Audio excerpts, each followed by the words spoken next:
What is going on, everybody? Welcome into Chicago Bears Now. My name is Harrison Graham, and just like that, the offseason is here. My name is Harrison Graham. We got producer Cullen Brown on the ones and twos, as always. For the last time, I want to thank everybody again for being here this season, and if you're here today, you're the sickos like the rest of us. The grind never stops, so excited for the offseason. We'll kind of put a bow on this season today. Players sounding off on exit interview day today. We'll take your questions, and then we'll take a look at the Bears' internal free agents. They got 23 of them, so we'll kind of have an early examination of those guys. Shout out your city. Let us know where you guys are tuning in from. And, Diane in the chat puts it pretty well. This is a different feel. It is. It is. Some head coaching news. It looks like the Dolphins are closing in on a deal to hire Jeff Hafley as their head coach. That and the Bears are going to lose Eric Bieniemy to the Chiefs. Yep. Which I just put a YouTube short out on. So shout out your city. We'll hit this news real quick, then I'll get some shout outs. Tom Pelissero had it first. Reunion, all signs pointing back to Eric Bieniemy returning to the Chiefs as their OC, with Matt Nagy out of contract and in the head coaching mix. Kansas City plans to bring back Bieniemy, a valued member of Andy Reid's staff from 2013 to 2022. Kind of funny that it's full circle with Matt Nagy likely heading elsewhere. So the Bears and Chiefs weirdly have had these kind of back and forth connections over the years, but Eric Bieniemy gone. Obviously did a great job. DeAndre Swift had a career year. Kyle Monungai was one of the best rookie running backs in the NFL, so they'll have to replace Bieniemy at running backs coach. Could be a couple of other assistants that go as well. We'll see how this coaching cycle shakes out, but not shocking to say the least, Colin. I mean, there's been whispers of this, and now it's happening. So Bieniemy 1 year in Chicago, heads back to Kansas City. And I think I said this when they hired Bieniemy, just in terms of, look, if the Bears are good, he's a pretty accomplished coach in this league. He will probably go get an OC gig somewhere, and with Nagy exiting, pretty natural fit to return to Kansas City. Yeah, I mean, listen, this is one of the downsides to being a good football team is that your coaching staff will more than likely get, poached apart, for lack of a better term. So Eric Bieniemy, as you mentioned, obviously had a lot of huge track record with Kansas City and the Chiefs under Andy Reid. He's a talented individual that I think at one point, maybe not in the near future, but at some point I do think he will get a head coaching job somewhere. Not sure where. Yeah, we'll see if it happens. I mean, the rebuild of his stock has begun. Part of a great Bear staff, did a good job. I'll say this, if the Chiefs offense next year all of a sudden gets back to what it was for several years, with him being back, I think that's going to say a lot, even if it's not fully him calling the play. So I still think there's a world where he gets a head coaching gig one day, but for now he'll be the OC in Kansas City. So we will see what his future looks like. But wish him well. Obviously was a good addition to this staff, and we'll see who Ben hires to replace him. But, not shocked by this one. I think I said it a month ago. If I had to guess, most likely coach to leave, I was like Eric Bieniemy, Al Harris. Those are like the two that feel most likely. And we'll see what happens with Al Harris. With Jeff Hafley off to Miami, does he become a candidate for the Packers under Matt LaFleur? He played in Green Bay for a while. I wouldn't be shocked if he got a look. I'm sure LaFleur would love to stick it to Ben Johnson and poach one of his top assistants. And if you're Al Harris and you get offered the Packers DC job, I don't think you're saying no. So we'll see if that ends up playing out. Could be a potential double situation in the NFC North for Chicago, because if Brian Flores were to leave Minnesota, do they potentially look at Al Harris and that situation? So he's going to be a highly coveted individual. I think I also mentioned Antoine Randall could be also another highly regarded assistant that may get some looks. I don't know how likely it is he'll get hired away, but I'll say this: the Bears receivers, I still think it's a good, talented group, but they did underwhelm in some ways this year. So, I think Randall L is going to be back if I had to guess. So we'll see what happens there. Continue to shout out your city down below. We'll give some shout outs here as we are getting, yes, the Halfley news. He is headed to Miami. So it's a little bit of a Packers out east as Halfley and John Eric Sullivan are leading the way for Miami starting in 2026.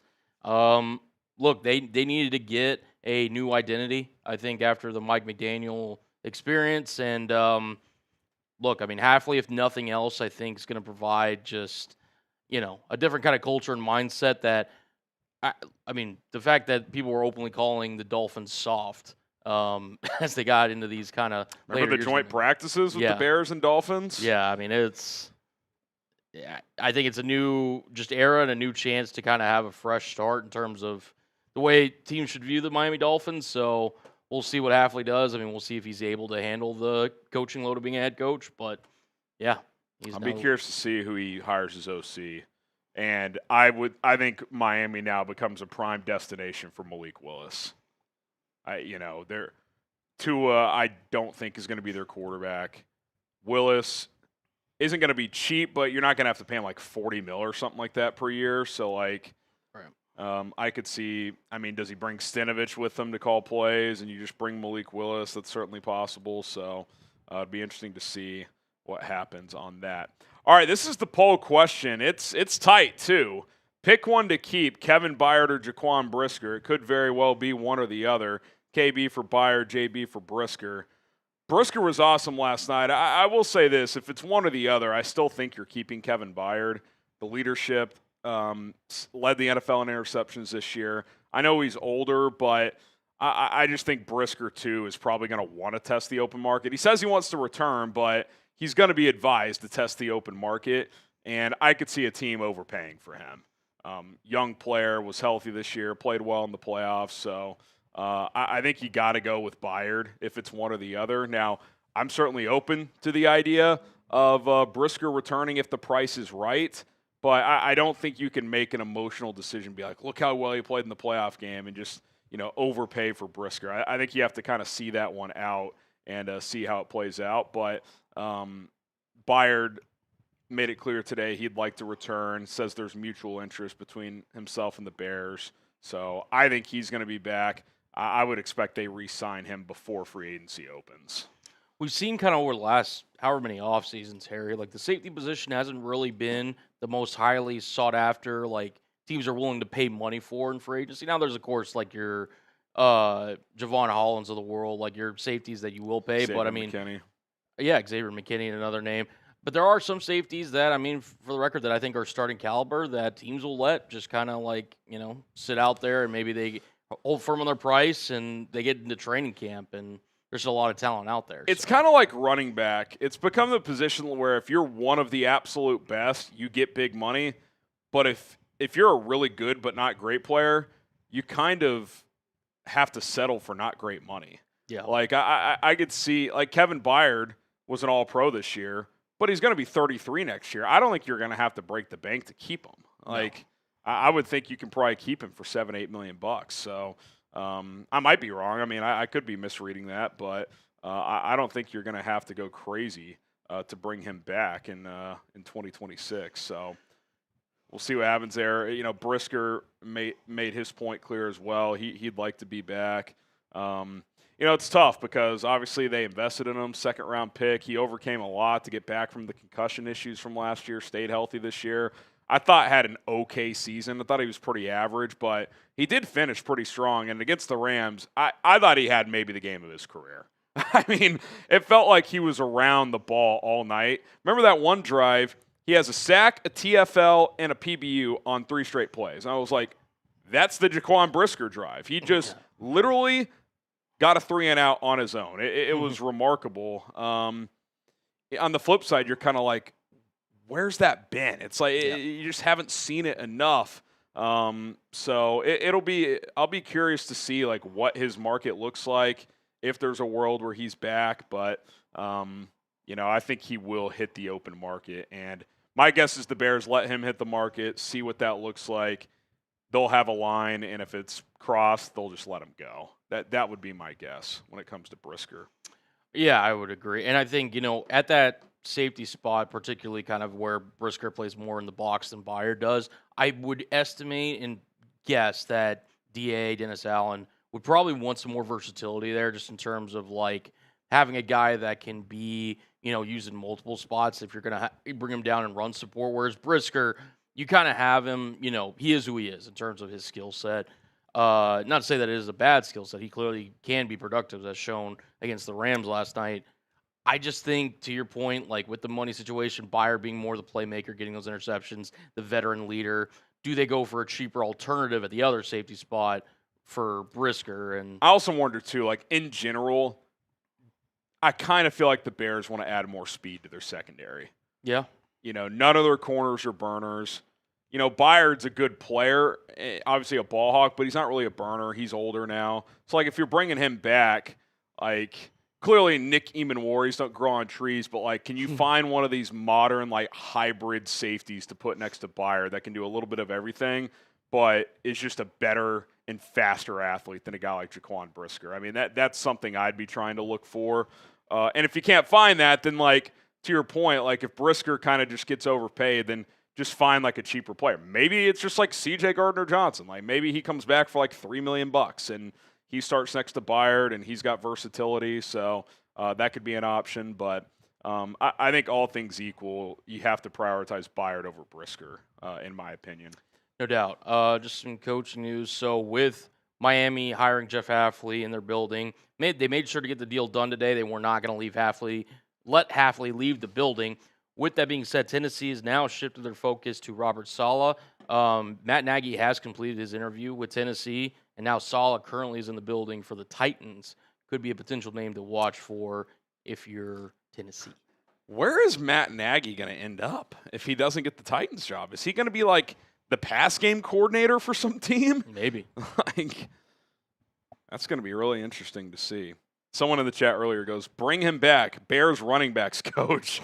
Replace Eric Bieniemy. I don't think Nagy's coming back to Chicago. Just a gut feeling. All right, Cornelius Pryor, Caleb, why? You're driving the ball downfield. You're getting closer to field goal range. Why go for the home run? Boneheaded play by Caleb Williams. I know there's a lot of debate on that play. Look, that was kind of a feel play. He threw that ball based on the safety leverage, and he was hoping DJ Moore would flatten it out. Now, Caleb said today it was a miscommunication and that the route DJ ran, that's where the route goes by design.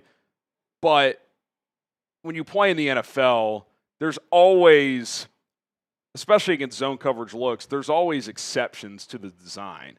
Like, if the leverage is vertical and you can flatten out where the space is, there's built-in rules into these plays. And, Caleb trusted that he would flatten out. He didn't, and it didn't work out. And I'll also add this, and I'm not trying to bury DJ Moore, but even if he ran the right route, it's still a really lazy route that he's jogging on, and he never looks for the football. So it's like, it's unfortunate. If you want to say it's too risky to throw that ball, okay, well then you probably throw it away and it's 3rd and 8 at midfield. Like you weren't in scoring range yet. Like if DJ runs where Caleb thinks he's going to go there, and that ball's complete, you're inside the 30, and you're going to have a field goal attempt to win that game. That's kind of the next step for this offense. It's a very complex offense. It's building that chemistry in those situations. That's the next step. So I mean, that's the nail on the head right there when it comes to Caleb and DJ. I mean, that's not the first time we've talked about their lack of chemistry between Caleb Williams and DJ Moore this season. And look, I go back to early on in the season during the Cowboys game when they were able to connect on that touchdown. Caleb goes over to him on the bench, and he's able to get like a smile out of DJ, like, hey, we're finally, hooking up here in terms of getting on the same page. To me, like, I'm leaving DJ's obviously like the effort questions and all that on the side. To me, ever since Caleb Williams arrived in Chicago, him and DJ Moore just have not seen eye to eye in terms of just, I don't know if they're one seeing one thing, the other seeing the other, what the details of it. Bottom line is they've never really been on the same page.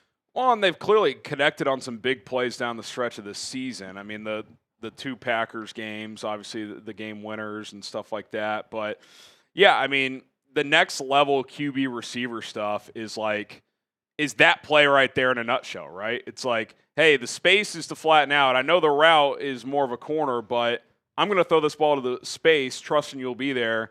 DJ's not there. So it's, if you want to say it's a bad decision, okay, I guess, but it just didn't work out. I mean, sometimes that happens, and it's a bad time for it to happen. But like you said, they weren't on the same page, and for that to happen in the playoffs obviously is a bummer. Club dub, first year done, second year Super Bowl, trade DJ and a second for Maxx. That's not enough. What do you think DJ is worth in a trade? I think it's probably like a 4th round pick, maybe even less. It's a lot of money, man. DJ's a good player, but when you factor in his contract and declining production, you're not getting a day 2 pick for him. So let's just say he's worth a 4th, which I don't have any idea. You're saying a 2nd and a 4th, and that 4th comes with a high price tag, get you Maxx Crosby? Not even close. I think if you throw DJ into that trade, you're talking about like a 1st, DJ, and probably like a 2nd or a 3rd. Like that's probably what you're looking at. So he can be in the trade, but if you're thinking DJ Moore is worth a 1st or 2nd round pick, I got news for you. He's not. And it's not because he's not good. It's because he's solid, but he makes a lot of money, and he's not playing up to his contract for whatever reason. His value is not going to be that high. A big part of trading him is to shed salary in cap space. Cornelius, I think Packers are going to get Fields as a backup. That would be interesting. I mean, I don't really have a strong opinion, if I'm being honest. Like, he's going to back up Jordan Love. I mean, okay. I'm not worried about Justin Fields as a backup quarterback somewhere. So, Liam. I don't know if we want to. Yeah, we're not going to flash that. Liam, I may have to delete you, man. You're a fucking weirdo, dude. Yeah. I'll let you do that, actually. I'm hiding you, man. Like, I don't know what your problem is, but, like, dude, you're like, it's literally my family, dude. Like, I'm not coming after your family. Like, it's weird energy. Weird energy. Okay. Andres. Lions hiring Petzing sure is a choice. I had no idea Drew Petzing was in Ben Johnson's wedding. But yeah, that's bizarre. I don't think Petzing's bad, but like, doesn't that feel rushed? Like, why would you not wait? Now, maybe Mike McDaniel already told them no, but like, to me, if I'm the Lions, until Mike McDaniel has either told me no or is off the market, I'm holding out hope that he chooses me. Yeah, no, I mean, in terms of offensive coordinator candidates, I'm not sure how far Drew Petzing's down on the list. That being said, certainly not in the first however many guys I'm thinking of. He's definitely not in the first 5 or Mike maybe McDaniel, Brian Dable. Who else has been it? I'd have Cliff Kingsbury over him. I'd take Greg Roman over him. I'm like, and that's like a toss-up, but I would take Greg Roman. They're kind of similar, honestly. They're both good in run game, but their pass game stuff isn't that good. I've seen Greg. I will say Brissett put up big numbers with them, so it'll be interesting. There's a lot of guys I would take over Drew Petzing, and to Andres' point, it's a choice. It's a choice. Yeah, it's bizarre. Corey B. Would Vegas consider DJ plus picks for Crosby? I'm not seeing an impact all-pro defensive end at our pick order free agency. That's what I want, not just another average body. Not seeing an impact all-pro defensive end. Oh, you're talking about a draft pick? I don't know. The Crosby thing is like, yeah, I don't know if Vegas will entertain it. So, we'll talk about it and we'll make offers, on this show, and maybe they will in real life. But that doesn't mean they're going to do it. So we'll see. We'll see. I'm guessing Crosby is going to see who they hire, get a vibe for the direction that they're going in, and, we'll see if he wants out. But for now, we don't really know. I know this. He's been pretty vocal in his fandom of Caleb Williams as a player. He's mentioned that multiple times on his podcast. Tweeted out after the crazy play last night. So he's definitely paying attention around the league what these other teams are doing. But whether or not they'll actually trade him, that's a different story. Daily basis, still great to be looking toward the draft starting in January instead of October. Are there any game-wrecking edges or defensive tackles who could fall to us at 25? I mean, it's hard to say. Going into a draft, you would probably say that's unlikely, but then every single year in the draft, some random third-round pick is a Pro Bowler. So you don't know. Guys that could be in that range on the defensive line. I mean, you think about a guy like a Cassius Howell out of Texas A&M, a Caden McDonald out of Ohio State, Romello Height out of Texas Tech, TJ Parker out of Clemson. I doubt Peter Woods falls that far. Keldrick Falk, does he get there at 25? Yeah, we'll see. I think if you draft a defensive lineman at 25, you're just hoping for like a solid player in year one and someone in year two or year three can take a big step. Not many. Kristen Miller, maybe. I'm just looking at some of these guys on PFF. Not many defensive linemen are like very, very good as rookies. It's really difficult. Wouldn't shock me if the Bears are a prime trade down candidate if they don't love. Just go with like a volume draft. Yeah, I mean, obviously we got to wait through free agency and how everything shakes out with their kind of decisions this offseason. That being said, to me, I kind of agree with you. Like, once you get out of the teens range in terms of like some of the top edge rushers, you kind of get into this area where like you go from like maybe like 20 to like almost like pick 40 or 50. And there's a lot of guys in that range that you can kind of look at and say it's comparable. And again, it's early on in the draft process. So yeah, it feels kind of like last year. Like, you're going to have your X amount of premium players, but then like you're going to see a lot of draft experts say the cliche pick 17 to 50 is basically the same in this draft. So that could be the case again. And if that's the case, to Cullen's point, I don't mind to trade down, get an extra pick or two, and try to just load up on contributors. That's certainly an option. Posey Jones, Jones. I really hate the negative remarks of our Bears. They made real fans proud. I wanted to ensure that we had our quarterback, no questions. Caleb is our guy. They will get better next year. Maybe negative chats should find a new team. Yeah, I mean, look, I think in general I agree with you. Don't get me wrong. That doesn't mean you can't be upset that they lost and wanted a different result and maybe a different decision or a different play call in a certain moment. All that is justified, but like, if you take a step back and just reflect on everything, I don't know how you could really be like upset with this season. If you were told before the year you're going to win the division, you're going to beat the Packers twice, including in a playoff game, and you're going to lose at the gun to a Super Bowl contender in the divisional round, like finish the year as the number 2 seed in the NFC. Seed in the NFC. Like, I mean, I don't know how we could be disappointed. Now, on the flip side, it was kind of an open year. It felt like there was an opportunity, but I still think that the Bears had a great year, man. This was their best year since 2010. 2018, they went 12-4 in the regular season, but they lost in the first round. So for this team to win a playoff game, I think we have to be pretty happy with that. And now, the key is not resting on your laurels. It's attacking the offseason. It's making good personnel decisions. It's making whatever coaching tweaks on your staff that are needed based on guys who leave, retire, whatever, and hitting on a few players. I think a lot of the core's in place, certainly offensively. Whatever additions you make, especially on defense, need to be some good ones. Yeah, and I mean, obviously you're allowed to express your opinion, if you're upset, to Harry's point, or if you're just, for whatever reason. What you're not allowed to do is make weird remarks about my family, because then I kick you out of the chat. Everything else is pretty much allowed, though. Sorry, go ahead. No, that's that kind of sums it up. It's just like, and listen, we appreciate everyone's perspective, and as long as it's within, to Harry's point, just kind of in bounds, we all know what that is. You can have those kind of expectations, but to your point, look, the Bears, compared to where they were under Matt Eberflus to where this first year Ben Johnson, Caleb Williams partnership. Ultimately, yes, you didn't win the Super Bowl. That doesn't mean it wasn't a successful season.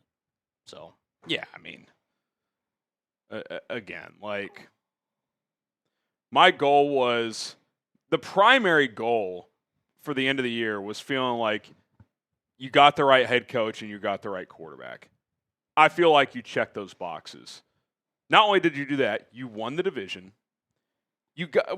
How about just not even like a specific measurement? How about just the entertainment that we got? The excitement, the memorable moments. Yeah, they didn't win the Super Bowl, but they had about 7 awesome moments. Like, and about 50 other really cool moments this year. I mean, I was so entertained. I mean, we were on the edge of our seat every week with this team. I mean, you know how people are always like, that's a great league pass team with the NBA? There was not a better league pass team than the Bears this year. I mean, it was so entertaining. Now it's about being more consistent. That way, all these games don't come down to the wire. We know it's a one-score league, but some of these games should have been out of reach before then. But just the journey they took us on this year, I mean, what a year. It was just remarkable to watch. And for them to just clutch up time and time again was just awesome. So it's we got our money's worth this year. That's for sure. Azen, I'm not paying Gervon Dexter a single cent more. Well, he's got 1 more year left on his deal. I'm definitely not extending him. I think he'll be on the team next year, but I think that's kind of probably it. Like, unless we see a year 4 jump, he's probably gone after next year. Could he be a piece you throw in a trade for a different player? Maybe. But, yeah, it felt like the quote-unquote splash plays he made, they never felt impactful. What I mean by that is he had 6 sacks this year, but were they ever like in huge spots or anything like that? I don't know. It's pretty empty calories. He was your lowest graded starter on defense yesterday per PFF.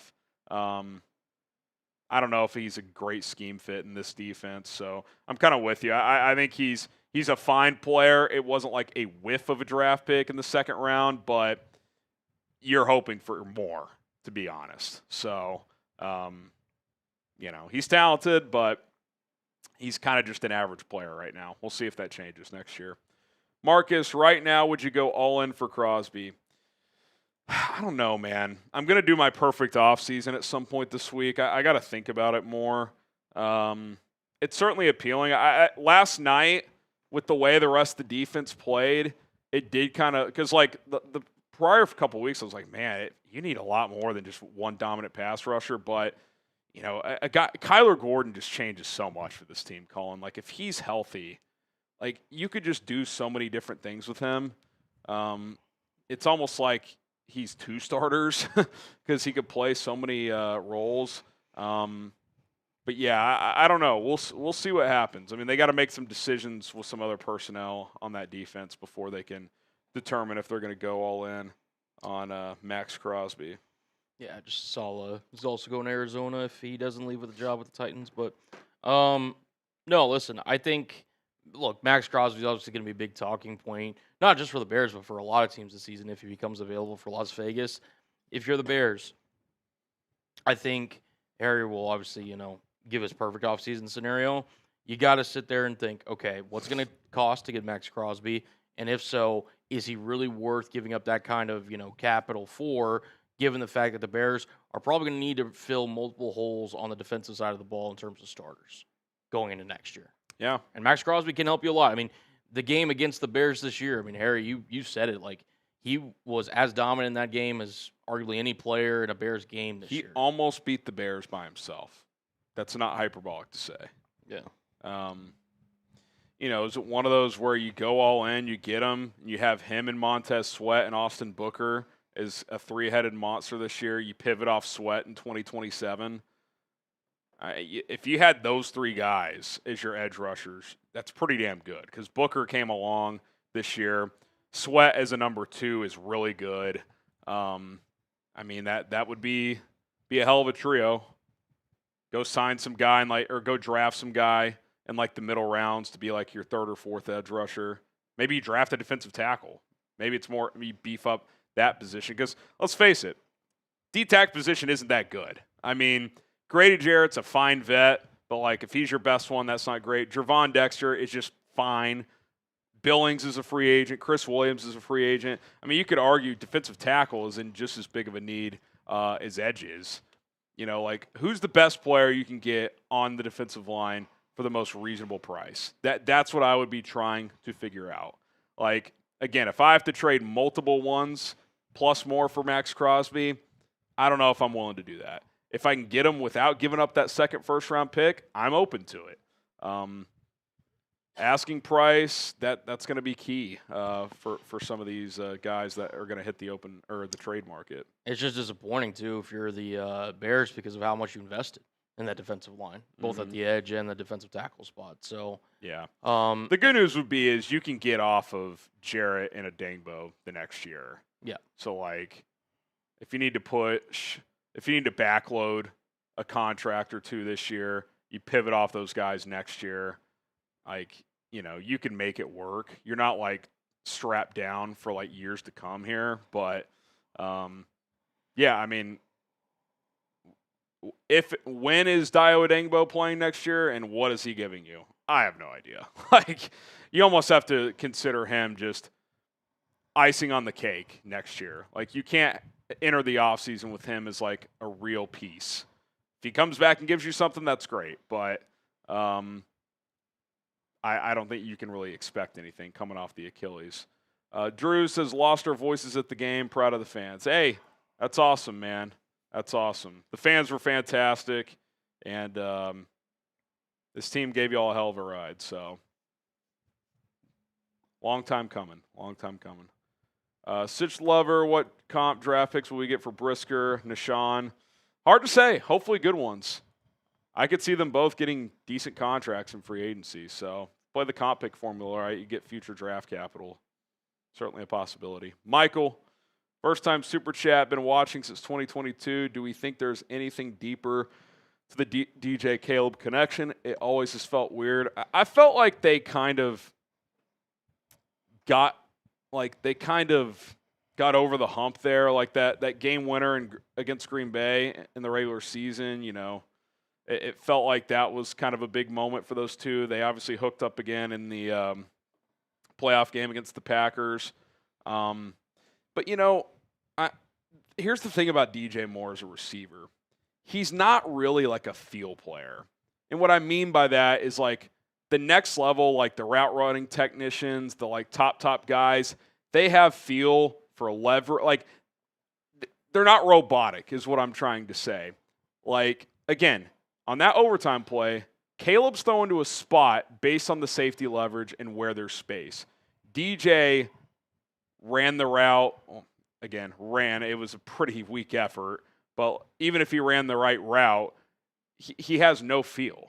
Like he didn't go to where the space is. I think Caleb's looking at that like, oh, there's the space. If I complete this there, we're in field goal range.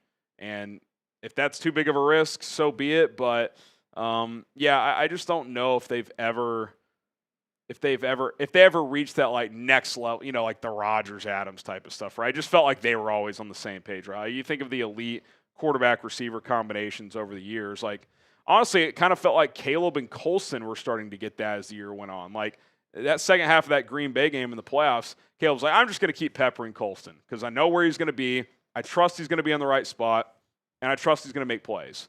And with DJ, they obviously hooked up for some big plays, but I don't know if it was ever that kind of just like innate feel in terms of that connection. So Caleb talked today about getting with the receivers before OTAs begins and, you know, hitting the ground running. So, you know, that's kind of the next step is, gosh, I have like a little like hair stuck. There we go. Is kind of that next level is like, okay, they've been in the offense for a year. Even last night, like Luther Burden, for example, awesome player. There's still a couple times before the snap, like Caleb's having to get him lined up properly. Like clearly they had to slow play Burden this year because it took him a while to pick up the playbook. Complicated offense, rookie. Year two, just knowing the playbook better, he's going to be able to take that next step as a player.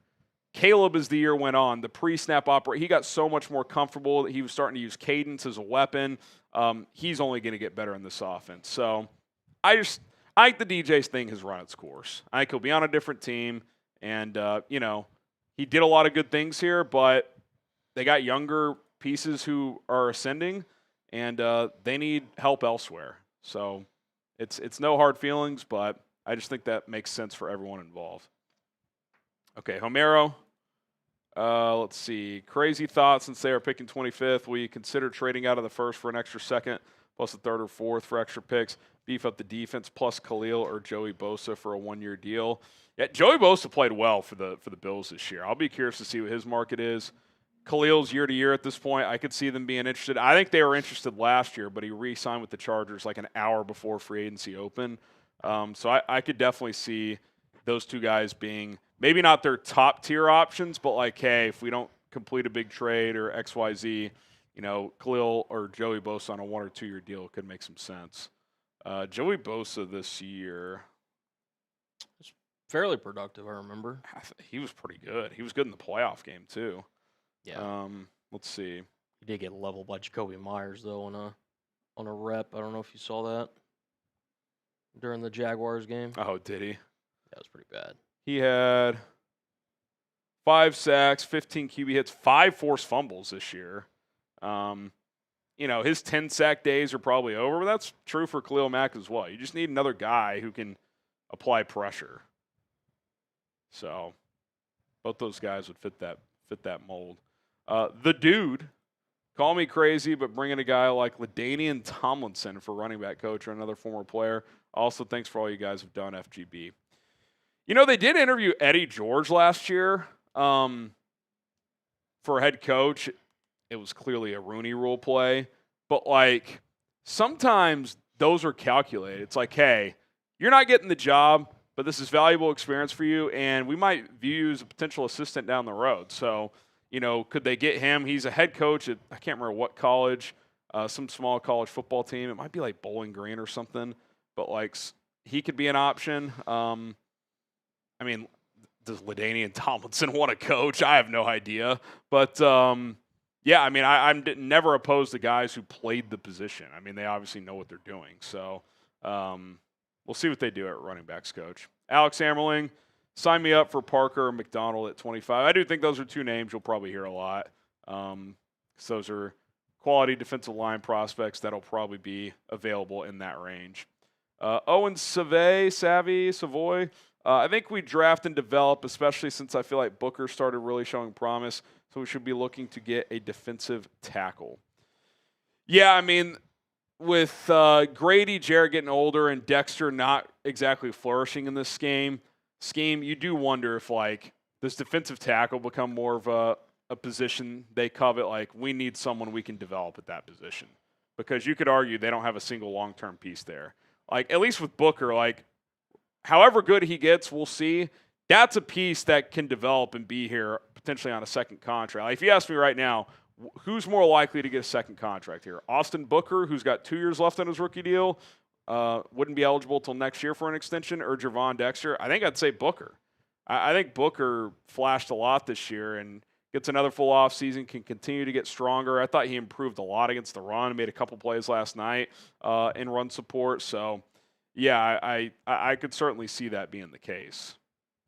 Doodle Bob, do you think the mid-first-round talent drop-off is significant enough to where Poles looks to trade that first-rounder for a vet, need a superstar on D? Yeah, we've kind of talked about that, right? Do you just stick and pick? Do you trade down? Do you use that pick in a trade for a big-time player? Those are all viable scenarios. They'll start going through their process, evaluating free agents, evaluating draft prospects, the potential trade candidates. They'll definitely look into all that. Michael, keep Brian Flores away from Green Bay. I think if Flores, I don't think he would leave the Vikings to be the Packers DC. Why would he make a lateral move, to be honest? If he doesn't get a head coaching job, I think Minnesota will pay up and he'll just keep it rolling there. Green Bay would have to pay an arm and a leg, and historically they don't do that for assistants. So Could be wrong, but I don't think he'll be in Green Bay. T2 clutch, good season, but it still stings only because I don't think the Rams deserve to win. Defense stepped up, offense couldn't execute. Yeah, that's well said. What hurts about it losing, there's no shame in losing to the Rams in overtime in the divisional round. But when you beat yourself and they didn't play that well, it does sting. I mean, the Bears, if they played a slightly better game, they would have won. If Rome catches that ball in the first drive, if they execute in short yardage, just one or two more times than they did. If they have a better play calling sequence and goal to go late in the fourth quarter, down 17-10 where they didn't find the end zone. I mean, there was 5 or 6 little areas that if they could have just done one or two of those things better, they probably win. So that's what it comes down to. The margins are very tight in the postseason, and even though the Rams didn't play great, they didn't self-combust like the Bears kind of did. So sometimes it's the plays. It's avoiding the negative plays. It's not just hitting the big plays. It's like, hey, which team just makes less mistakes?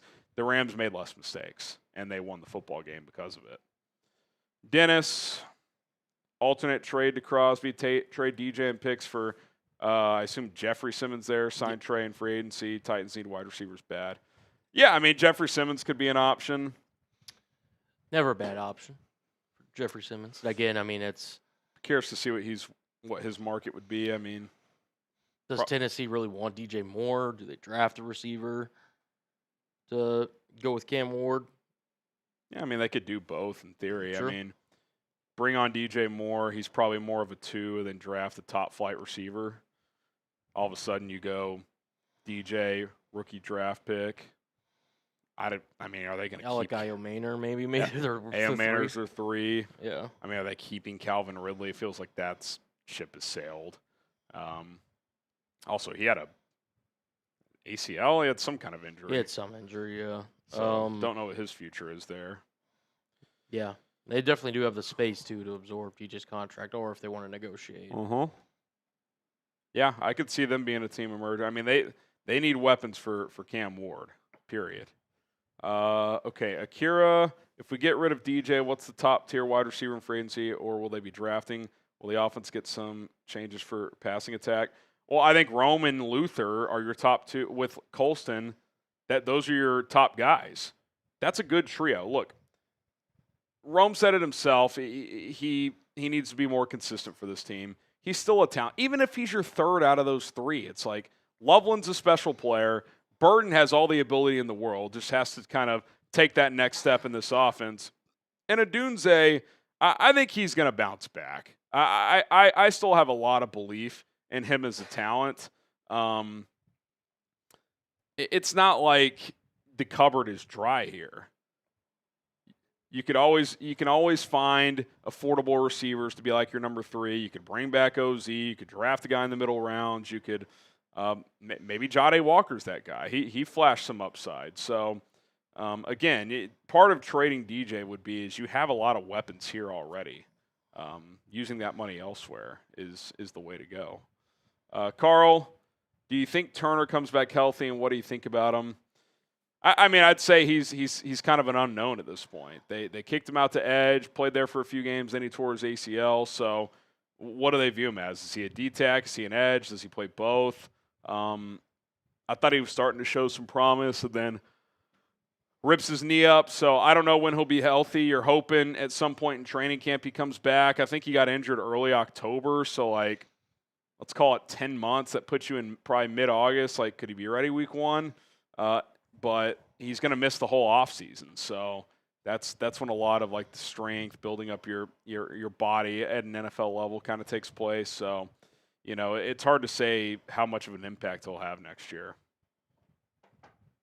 All right, let's keep it rolling. Remy, big Bama fan here, like LT Overton, who's from Bama at our pick. Great edge, and I've seen us take him in some mocks, just throwing a name out there. Yeah, he's a bigger edge. He's not that twitchy to me, but he's big and should have long arms, so probably does check some of the boxes Dennis Allen's looking for. He's definitely a guy I could see the Bears being linked to. I'll be curious to see how he tests. He doesn't seem like the twitchiest athlete, so we'll see what that looks like. Akira, again, forgot to ask as well, will the Bears be upgrading the running back room as well due to the failed short yardage game we couldn't convert on? I don't think that was really a running back issue. I think they got blown off the ball in those situations. You know, Monungai, when they went to him in short yardage, he had nowhere to go. You know, it doesn't mean they're not going to make a running back addition, but I thought the Rams D-line bowed up in those situations, and it created penetration. So I think, if anything, the mistake was, as the game went on, is, you know, you probably just got to keep the ball in Caleb's hands in those situations. Finally went to a QB sneak. They were able to convert. But yeah, I think they just didn't win at the point of attack in a few of those spots. And, you know, sometimes those short yards, it's as simple as that. You know, I think Ben's thinking like, hey, I'm going to lean on this offensive line, and they got pushed back. And it's credit to the Rams, and unfortunately it didn't work out there. Agent Chartreuse, at the start of the season, I'd say I'd be happy with 10 wins. They got 12 and were one play away from the NFC Championship. I'm happy and got some amazing memories. Thanks for the coverage this year. Yeah, I mean, it was awesome, right? They got to overtime in the divisional round and lost on a walk-off field goal. It's hard to sit here and, you know, call it anything but a success this year. And now it's about, can you do it again? Can you be one of these teams that is a playoff contender year in and year out? That's the next step for this franchise. Yeah, I would agree. And look, I mean, it's one of those that obviously the ultimate goal wasn't reached. Doesn't mean it was a successful season, as we kind of mentioned earlier. Now it's like, okay, Ben Johnson's second year, taking what he's learned from his first year. Dennis Allen, okay, what changes do I need to make on defense? And, you know, making those adjustments and communicating that with Ryan Poles so that this roster could be more in a competitive state. Which, by the way, for all the talk that, you know, Bears fans had in terms of like, oh, you know, we don't have really a pass rush. Oh, our linebackers were so unsure. Oh, our corners are up and down this year. To your point, one play away in overtime, the NFC divisional round. And they played great defensively last night. Yep. They really did. I'm assuming you saw the mic'd up of McVay. Oh, McVay went to Dennis Allen and was like, you kicked our ass. Like, and that's not just some offensive line. That's like arguably the premier offensive line in all of the NFL. Yeah. The Bears defense came to play last night. T2 clutch, offense, defense, replace 3, and who takes their spot? I don't think there would be 3 to replace offensively. I'll go defense. Nashawn Wright, I think you let him walk. Tyreek Stevenson plugs in. Him and Jalen are your starters. You probably bring in some competition / depth there. Maybe Terrell Smith gets back and healthy. Jaquan Brisker, you let him go. You either replace him with C.J. Gardner-Johnson or a rookie. That would be my guess. A draft pick, day 2 maybe. And then Tremaine Edmonds. We'll do a cut candidates video. I think you cut him. And, you know, maybe you dangle him out for a trade. Maybe a team would take him on. But, you know, it's kind of like DJ. It's not that Tremaine's not a good player, but if cutting him saves you $15 million, it just kind of feels like a no-brainer. I don't think he's not an $18 million player. He's like a $10 million player. You know, I said it with DJ. If he's willing to take a pay cut, okay. Like, I can work with that, but I think they need more speed on their defense. They don't have like elite speed in their back 7. You know, like DeMarco Jackson is a fairly raw player, but he can run. You could bring him back for $3-4 million probably, and he could be a starter. He may not be a high-end starter, but like certain position, you're not going to have stars at every position. But can you find guys that just fill a role, right? Mm. Like that's a guy that you put him next to a good player, then okay, like that's good enough. You're not going to be elite at every position. So they got to pick and choose which positions they value higher priced players at. Like, do you want? I mean, you already extended T.J. Edwards before this season, and now he's going to have a major injury to recover off. Are you going to also have Tremaine Edmonds at $18 million? Like, I don't think that makes sense from a roster construction standpoint. Do you want DJ Moore at $28 million when you have Luther Bird and Rome Odunze? These are the tough decisions these teams have to make. And look, the good news is the Bears are in this position now. These decisions, when they're tough, it's usually because you're pretty good. So that's Ryan Poles' job. Like, this is the first offseason where the tough decisions have even bigger consequences because you're officially in your win now window. So they got to pick and choose, and we'll see where they pick and choose.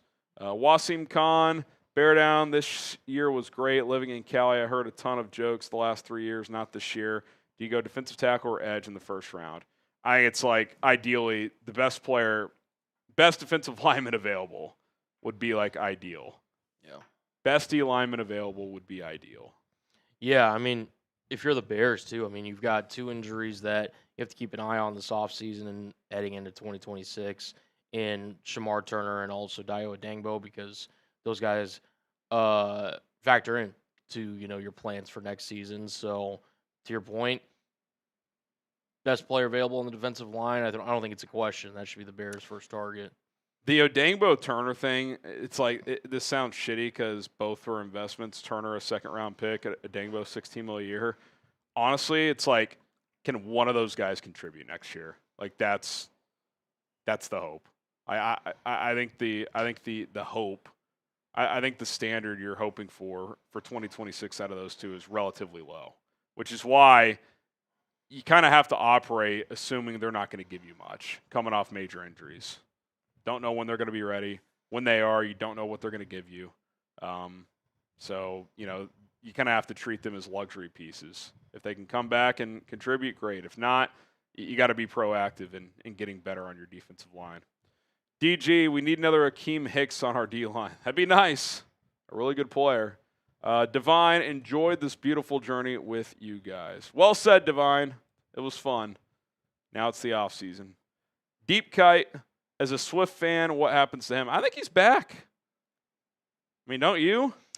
I mean, I'm as big as a Monongai fan, I guess you could say, that's out there, arguably. I just think you run back the same duo. He was your best running back this year by far. Gives you that, explosive playability, still can catch out of the backfield really well. I thought he showed more. It's almost like Monongai kind of energized him to be more physical too. Like, I thought he was willing to, stick his nose in there more. I mean, his cap hit next year is $8.8 million. He had 1,300 all-purpose yards.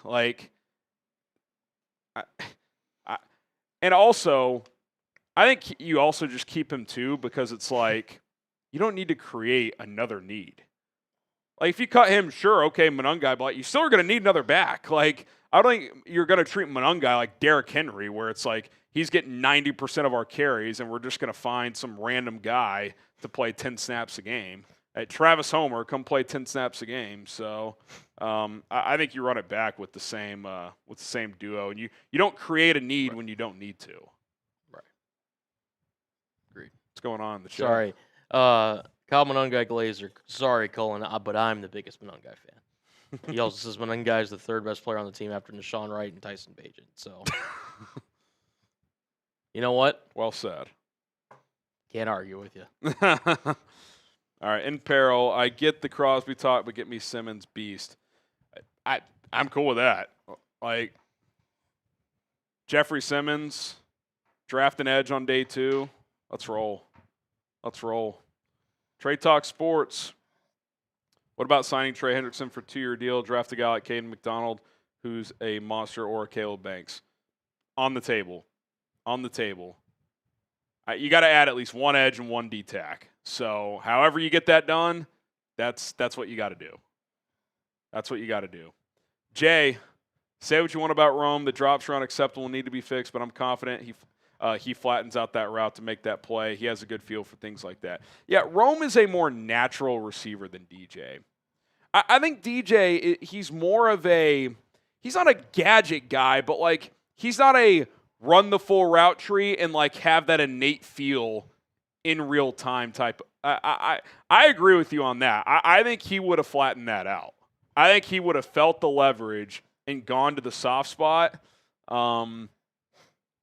Yeah, I just think it was one of those moments where Caleb made a decision. He said, I'm going to trust DJ's going to go to this spot, and he didn't. And it cost you. So I think Rome's going to bounce back. He started this year really well. He got injured. He did not perform well in those contested catch spots, but we know he's capable. He did it throughout college. He did it last year. He's got to refocus. I thought the stuff he said today with the media, I really appreciated. He said, I've got to be more of a catalyst for this team. If I need to change my routine this offseason to become a more reliable player, I'll do that. Like, he just strikes me as a guy that's going to put his head down and get back to work. I'm still high on Rome Odunze's future with this team. Get the foot healthy and, come back. And look, I think it'll be healthy competition too. They're not going to have labels, but like, him and Luther Burden are going to be jockeying to be that top receiver next year. So receiving target, you throw Loveland in there too. I think those guys should bring the best out of each other. Right. So I'm excited about what that looks like, and I think Rome's going to be fine. TJ, need to kick the field goal sometimes. Hindsight's 20/20. I will say this for everyone who said you just got to kick. Okay, let's say you kick on those first 2 4th downs. Well, you're down 7-6 instead of tied at 7, right? Because you didn't score the first time when you went for it. You got a touchdown the second time. So 7 points is more than 6. So, like, it's kind of that, like, it's easy to say. It's almost like you need to kick the field goals on the ones you didn't get, but the ones you got, that was the right decision. That's not how it works.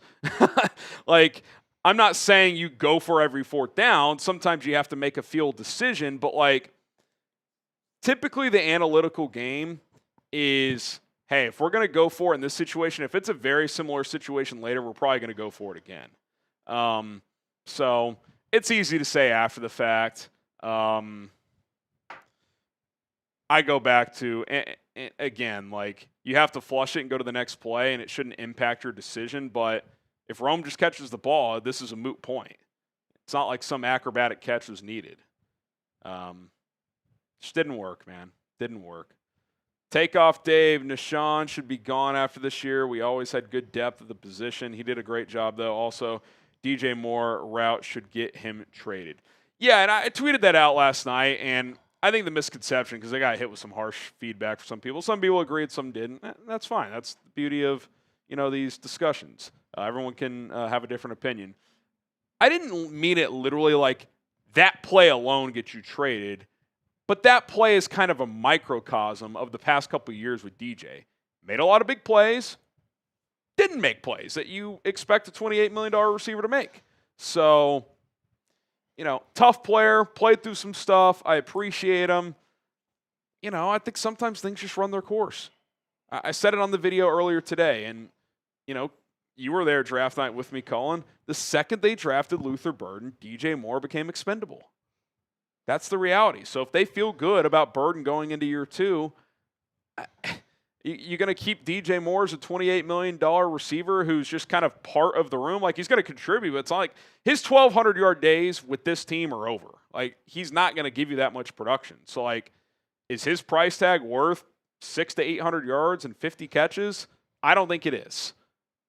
Like, Loveland is only going to be more involved. Burden is only going to be more involved. If Rome is healthy, he's going to be heavily involved. Like, it's just unnecessary. It's kind of like the Eagles' discussion with A.J. Brown, except for A.J. Brown's a better player than DJ Moore. But it's like the way they play, paying him $32 million doesn't make sense.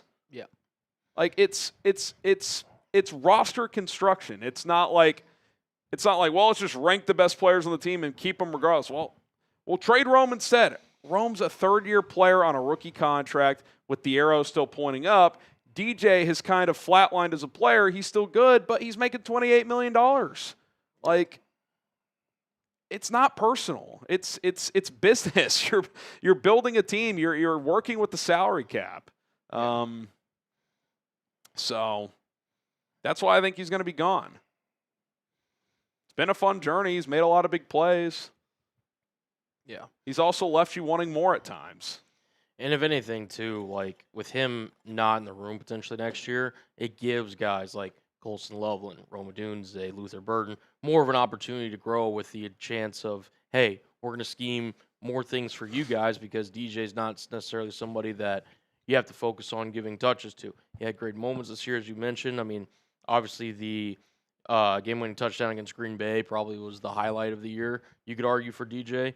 That being said, Both of them. Yeah, both of them. And right. he brought some awesome moments here. His first year here, he had 230 yards in a game against Washington. Like, it was fun, but like, yeah. I said it in September. Loveland, Rome, Burden. That's your trio moving forward. You don't need 4 premium weapons.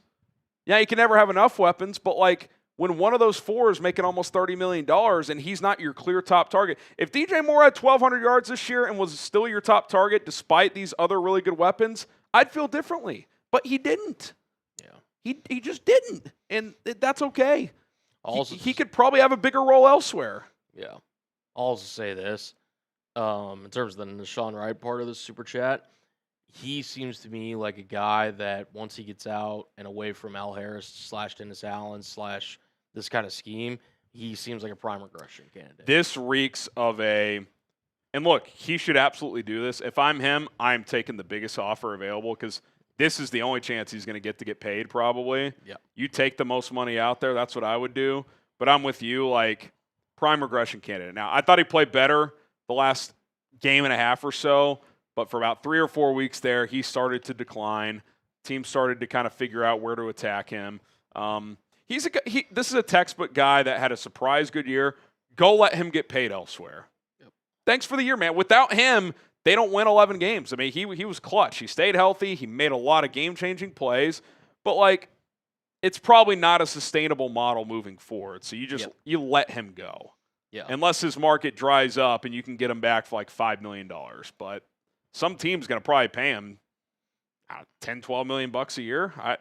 Not any great organizations, put it that way. Yeah, because to me, like, you can't. You're almost kind of just. I don't want to say desperate, but you're kind of reaching if you're thinking Deshaun Wright coming off this year, in which again it's a career year for him. He had some really good plays. Obviously, had a lot of picks. If you're the Chicago Bears, you cannot sign Deshaun Wright to what he's going to command out in free agency. Also, Tyreek Stevenson was playing really well at the end of the year. Like, he's just a starter. He's cheap. He's in the final year of his rookie deal. He's just a starter. You hope Jalen fully healthy offseason. He's your other guy. And, find your next Deshaun Wright. Who's a cheap free agent you could bring in for competition and, push these guys. Maybe it's just Terrell Smith coming back from injury. Maybe it's Zay Frazier. It's just one of those things like, again, thanks for the season. Go make some money elsewhere. Play the comp pick formula with Deshaun Wright. So I think that's a pretty easy decision. Gerardo, HB pick Phillips from Philly. Jalen Phillips trade DJ, cut Tremaine. I don't know what HB means, but yeah, I mean, Jalen Phillips, some team's probably going to pay him a lot of money. Maybe it's the Bears. I don't know. He'll be an intriguing option. I'm with you on DJ and Tremaine. I think I'll look at it closer, but gut right now tells me you cut Tremaine, you trade DJ. Those 2 moves alone clear up $31 million. Does anyone understand what HB means there? I don't know. Guess it's some kind of typo. Don't know. If you're in the chat, Gerardo. Oh, how about? Okay. Yeah, I mean, I like a lot of those ideas. I don't know what Jalen Phillips market. I could see, like, 2 hours into free agency, breaking news: Jalen Phillips signs with blank team, and we're like, he got how much? Kind of like the Christian Kirk deal that one year, where it's like, wait, he got $80 million from the Jags. Like, I could see some team just like breaking the bank for that guy because he's a 26-year-old pass rusher entering the market, and he's been pretty productive. Like, some team is going to throw huge money at him. Homero, will you draft an O-line late to be mentored by Tooney since he's getting up there in age? Possibly. I'll say this. I'm bringing Jordan McFadden back. He's a great depth piece to have. I mean, I don't think he was a problem at all last night. I think all in all, that decision was fine with what they did. They like Luke Newman. I think Ryan Bates probably retires. I think his career's over. But I would imagine they draft some kind of lineman on day 3. The left tackle thing is interesting with Ozzie Trapillo suffering a full rupture. That's the chatter, at least, that he did. So, but I think Tooney, I mean, I don't think he's going anywhere. I think he plays at least the next 2 years, which he's under contract for. But I could see them adding a young guy to that room on day 3. Potentially. And also kind of raises the question, again, this obviously depends on Ozzie's status going into next year.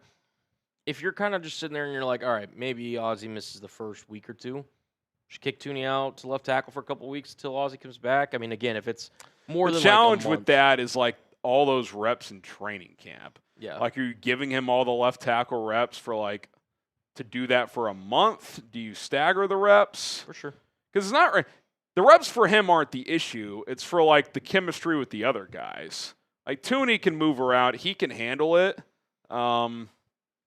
Yeah, I just don't think we're going to know. Like, until we get a report of what the expected timeline is, like, again, is it he'll be back mid-September, or is it like he may not be back till November? I have no idea. So, hopefully we'll hear more about it. I mean, Ryan Poles will talk at the Combine. I'm sure that'll be a topic of discussion, what his timeline is. But I think we'll know more then. King of Space, CJ, amazing season for the Bears, and Cullen. Hope your team wins it all. We'll see. Appreciate that, King. One of the 4 left standing. Cullen's 12-month sports fandom run continues. Thunder Championship, Mariners ALCS, North Texas football, New Mexico Bowl champs. 1 game away from the CFP. Very lucky. It's been a good year to be Colin Brown. We were very fortunate. Michael, do we have a ballpark, by the way? You guys are just rolling with the super chats. They are. Excuse me. We're roughly about 10 to 12. Okay, let's do a couple more, get to the content. We can hit some of these, especially the questions in the mailbag. Michael, what do we think DA's overall grade for the year is? Also, what's the real impact of Al Harris potentially leaving? Yeah, I mean, I think it's an impact. I think even though the secondary struggled at times, the ability to get takeaways, the proof's in the pudding with Al Harris. When he was the DB coach in Dallas, they led the league in takeaways for that 4-year span. This year, or in interceptions. This year, the Bears led the NFL in interceptions and in takeaways. I think Al Harris gets a decent amount of credit for that.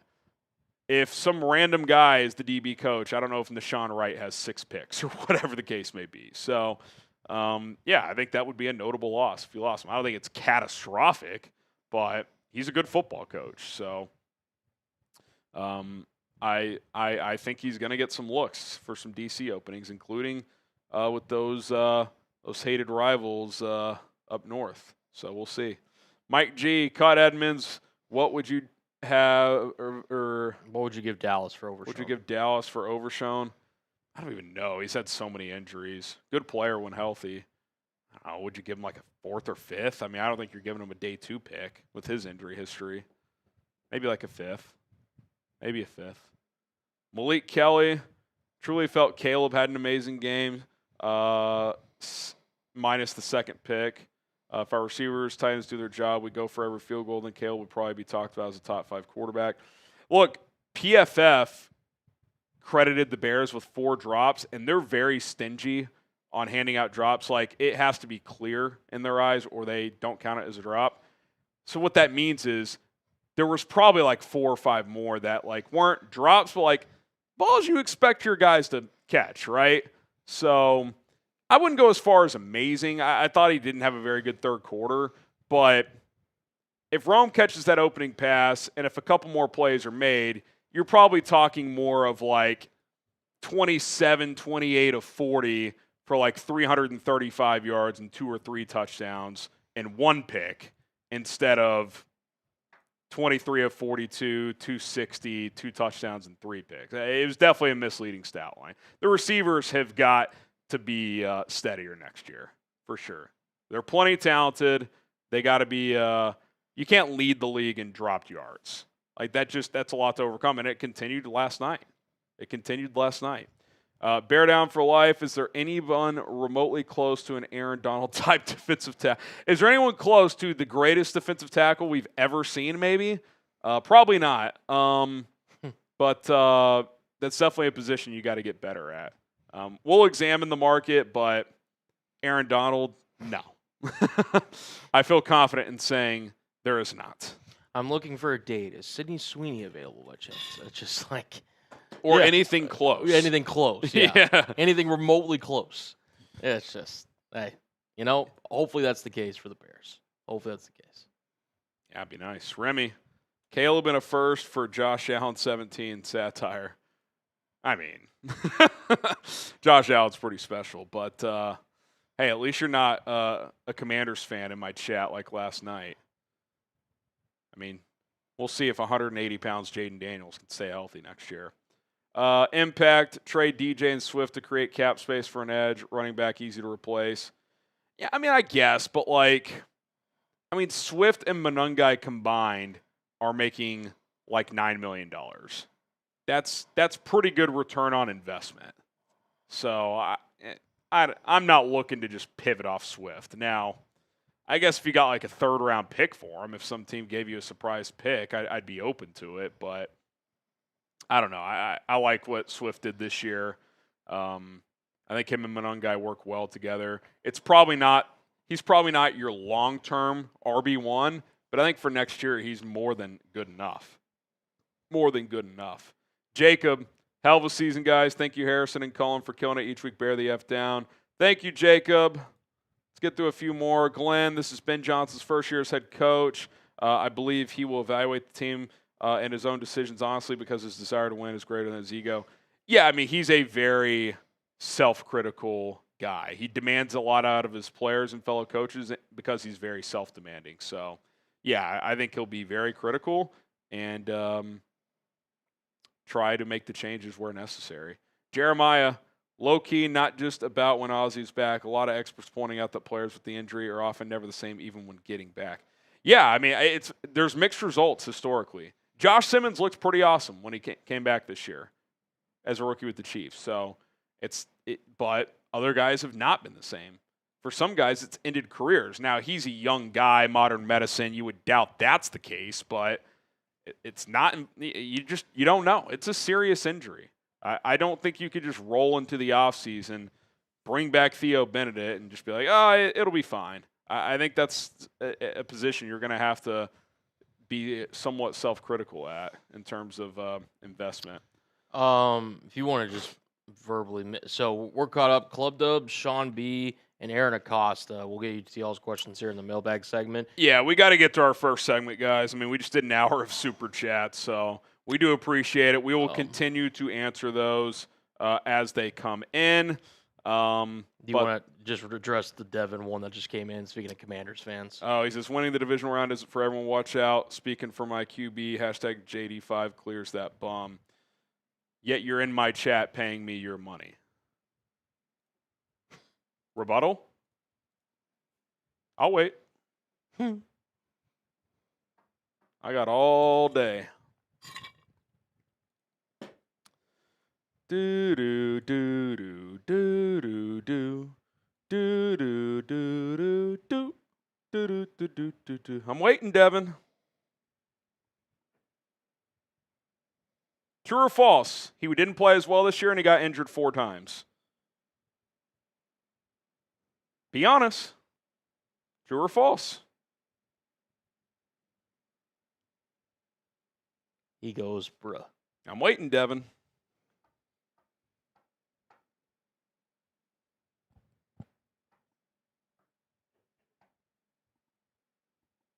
No rebuttal? Just bruh. I don't even see it. Is my chat slow? It was under Kyle Monungai. Oh, there it is. Yeah. That's not a rebuttal, man. Bruh. Answer the question. True or false, he got injured 4 times this year and was not playing nearly as well as he did as a rookie. Doesn't mean he's not going to be good. He was awesome as a rookie. He was definitely better than Caleb last year. Not even close. He cleared. but you kind of sound like these C.J. Stroud fans from last year, and now there's talk of a trade there.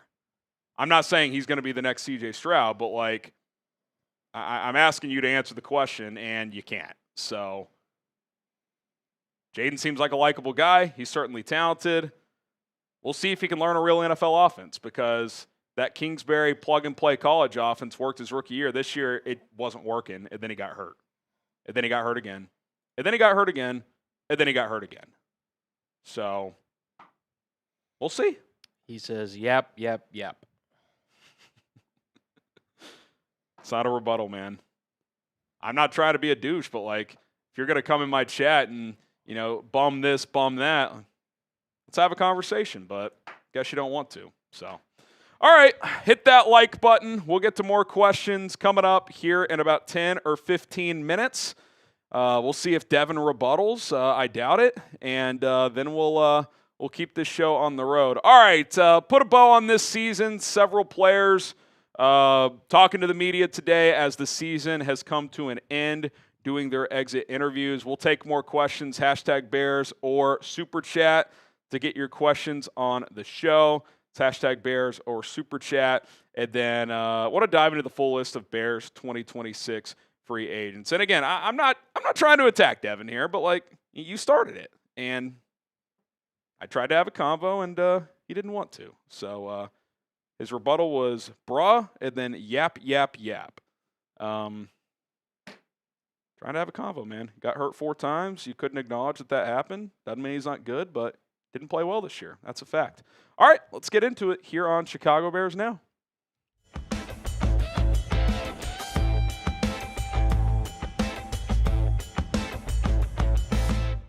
What's up, everybody? Welcome into Chicago Bears Now. My name is Harrison Graham. The season is over. Players returned to Halas Hall today for exit interviews. They also spoke to the media, including Caleb Williams. So want to react to some of that as we put a bow on the 2025 Chicago Bears season.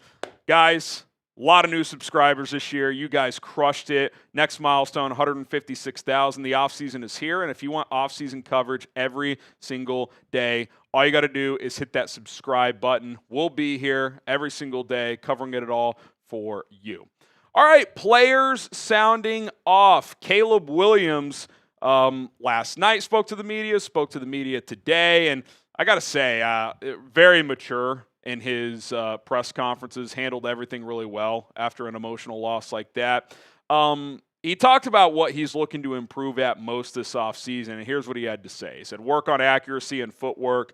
I'll get with the receivers and work with them throughout the offseason so that we're on the same page, so we're starting off hot for training camp, OTAs, and then going into next season. And look, I think Caleb is a very self-aware individual. He grew in a lot of areas this year. We will talk about those in a second. The next step is just overall consistency, is throughout the course of the game, throughout the course of the season, how can he just be more steady, right? Get that completion percentage up. You know, a lot of that is just not taking bad sacks and this and that, but certainly there were throws throughout the course of the season that he's capable of making that he just did not at times. Hopefully the Bears don't lead the NFL in drops again, but that's for building that chemistry in the offseason, getting work in before OTAs. Those reps kind of add up over the course of the offseason, entering year 2 in Ben Johnson's offense. You know, he improved in a lot of key areas this year, and those are a couple areas that he'll look to improve at in year 3. I think these are all areas that Caleb improved in this year. The pre-snap operation, from week 1 to the divisional round, night and day.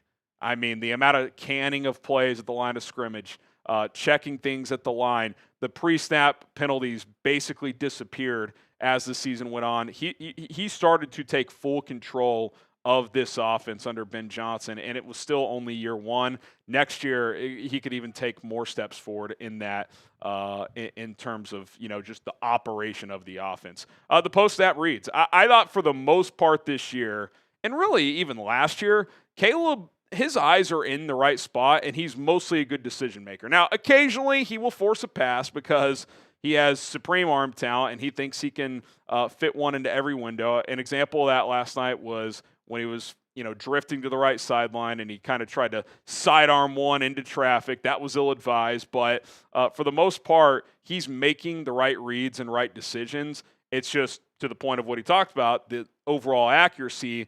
If he gets better there, he's going to make even more plays. The deep ball was so much improved this year. I mean, it was awful last year, one of the worst in the league, and this year it was well above average. So created a lot more explosives. They generated the most explosives in the NFL, and a lot of that was due to the downfield accuracy from Caleb Williams. The biggest improvement from a just play standpoint, not like the pre-snap stuff, the cerebral stuff, was the sack avoidance. He went from taking his pressure to sack rate last year was 28%, dead last in the NFL. This year, I think it was under 10. It was remarkable how much it improved. Overall sacks went from 68 to like 24. Obviously, the offensive line is much improved, but Caleb just did a much better job of not taking sacks. And then I think he grew a lot as a leader. Just listen to him at the podium, being demanding during these games of his teammates. Listen to his teammates talk about him. Like he's earned their respect. And, when he first got here, he was asked about leadership, and he's like, well, first, I got to listen. I got to learn from guys who have been here, vets on this team. This year, he took that step forward and came one of the dudes, one of the leaders of this team, and that's what you expect of a number one overall pick at quarterback. So the jump from year 1 to year 2 is real. If he takes another step forward, year 2 to year 3, improves in the areas he's going to be really focused on, which is footwork and accuracy, and those really tie together. I mean, you've got a superstar in the making. You're not there yet. He has superstar talent. He's had superstar flashes, but to be a true superstar, you got to be more consistent, and he's not quite there yet, but you can see it happening. You can see it unfolding. It's about taking that year 2 to year 3 jump, year 1 to year 2 jump in this Ben Johnson system, and I have a lot of faith and confidence that he's going to do that. Okay, Caleb Williams on his overtime interception, because that's obviously been a big talking point. What happened between he and DJ Moore? He said it was just a miscommunication, trying just to flatten him off on the safety since the other safety was down. I felt like we had enough space over there. Ben Johnson said that as well last night, so I tried to flatten him off. It was just a miscommunication. His route is to go deep and attack that angle, which he did. I think Caleb's being generous there. He's not going to throw DJ under the bus. I thought it was kind of a jogging route, but that's neither here nor there. We thought we were going to go under the safety at that point. It didn't happen that way. So what Caleb is saying there, and I think he's being honest, is the route DJ ran, in terms of at least the directionality of it, again, the effort, not turning around, that's a different thing. He was not sprinting. I don't know what was going on there. That's probably the design of the route, even if it was kind of a lazy, poor route. But all these plays against certain coverages, they all have rules. And sometimes in football, you just kind of have to play with feel. And Caleb thought in that spot, based on what he saw, and he was right, doesn't mean DJ made some unacceptable, catastrophic mistake to not flatten it out. I would say the effort overall wasn't acceptable, but he trusted DJ to flatten that out at about the 30-yard line. Kind of at a 90-degree angle toward the sideline, and he threw to that spot. And if you complete that pass, you're in field goal range, and you're going to have a kick to win the game. And it didn't happen that way, like he said. It's not completely one guy's fault. I think Caleb, that does show the growth of like, hey, I'm going to throw this to a spot that's not necessarily what the design of the play is because I'm reading the coverage. And I trust that my $28 million receiver is going to feel the leverage and the coverage the same way. And unfortunately, he didn't. And the guy made a great play on it. Cam Curl, diving interception, and the Bears lost. So something to learn from.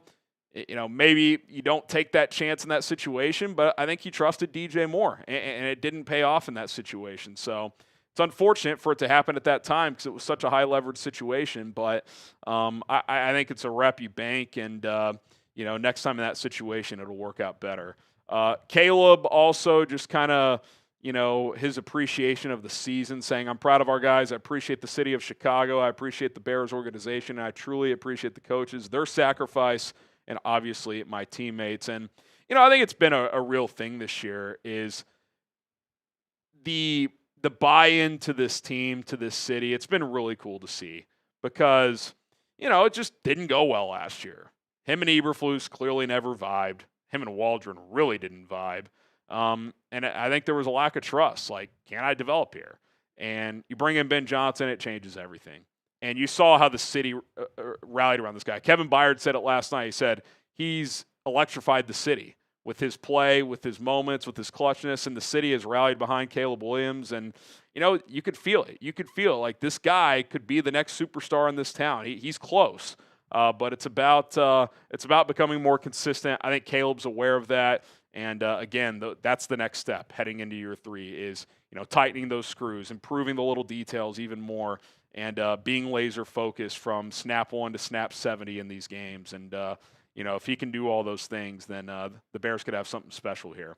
Show QB1 some love. Get the 18s going down in the chat, and show Caleb some love. All right, Rome Odunze also spoke to the media. I thought he handled himself well today after obviously having some big errors last night. We'll tell you what he said coming up here in just a moment. But this episode of Chicago Bears Now is brought to you by Prize Picks. Whether you're starting a new routine or making player picks for the first time, trying something new can be hard. But in life and on Prize Picks, it always feels good to be right. With high-pressure playoff matchups every weekend and elite hoops action almost every night, the action never stops, and Prize Picks lets you take control. Find your community on Prize Picks. With the new social feeds feature, you could share Prize Picks with your friends and copy lineups from winners with a single click. Copy lineups you like or use them as inspiration for your own picks. You can even follow Prize Picks partners like us and tailor fade our picks with just one click. If you search at HGram NFL, you'll find my lineups right there. Pick more, pick less on the stat projections available. I got a 2-player lineup for this upcoming weekend. Matthew Stafford, I'll take more on his pass attempts. They've been throwing it a lot during the playoffs. And I'll take more on Sam Darnold's rushing yards as well. I think he will find a couple of key scrambles in this game. So give me more than 7.5 rushing yards. $20 lineup to win $60. Download the Prize Picks app today. Use our code CLNS to get $50 in lineups after you play your first $5 lineup. That is code CLNS to get $50 in lineups after you play your first $5 lineup. Prize Picks, it is good to be right. Okay, Rome Odunze, here's what he had to say on his season. He said, I got to step through and proceed to be a catalyst to this team's success, and I didn't feel like I did that well enough this season. At the end of the day, I got to go back to the drawing board, try to look at my routine and things I need to change to be the player I need to be. Look, Rome has all the tools. He can run the route tree. His skill set is one who can make contested catches, although he did not do that well this year, so he's got to get back to being better at the point of attack. He's just got to get the foot healthy, which he said he's not going to have surgery on.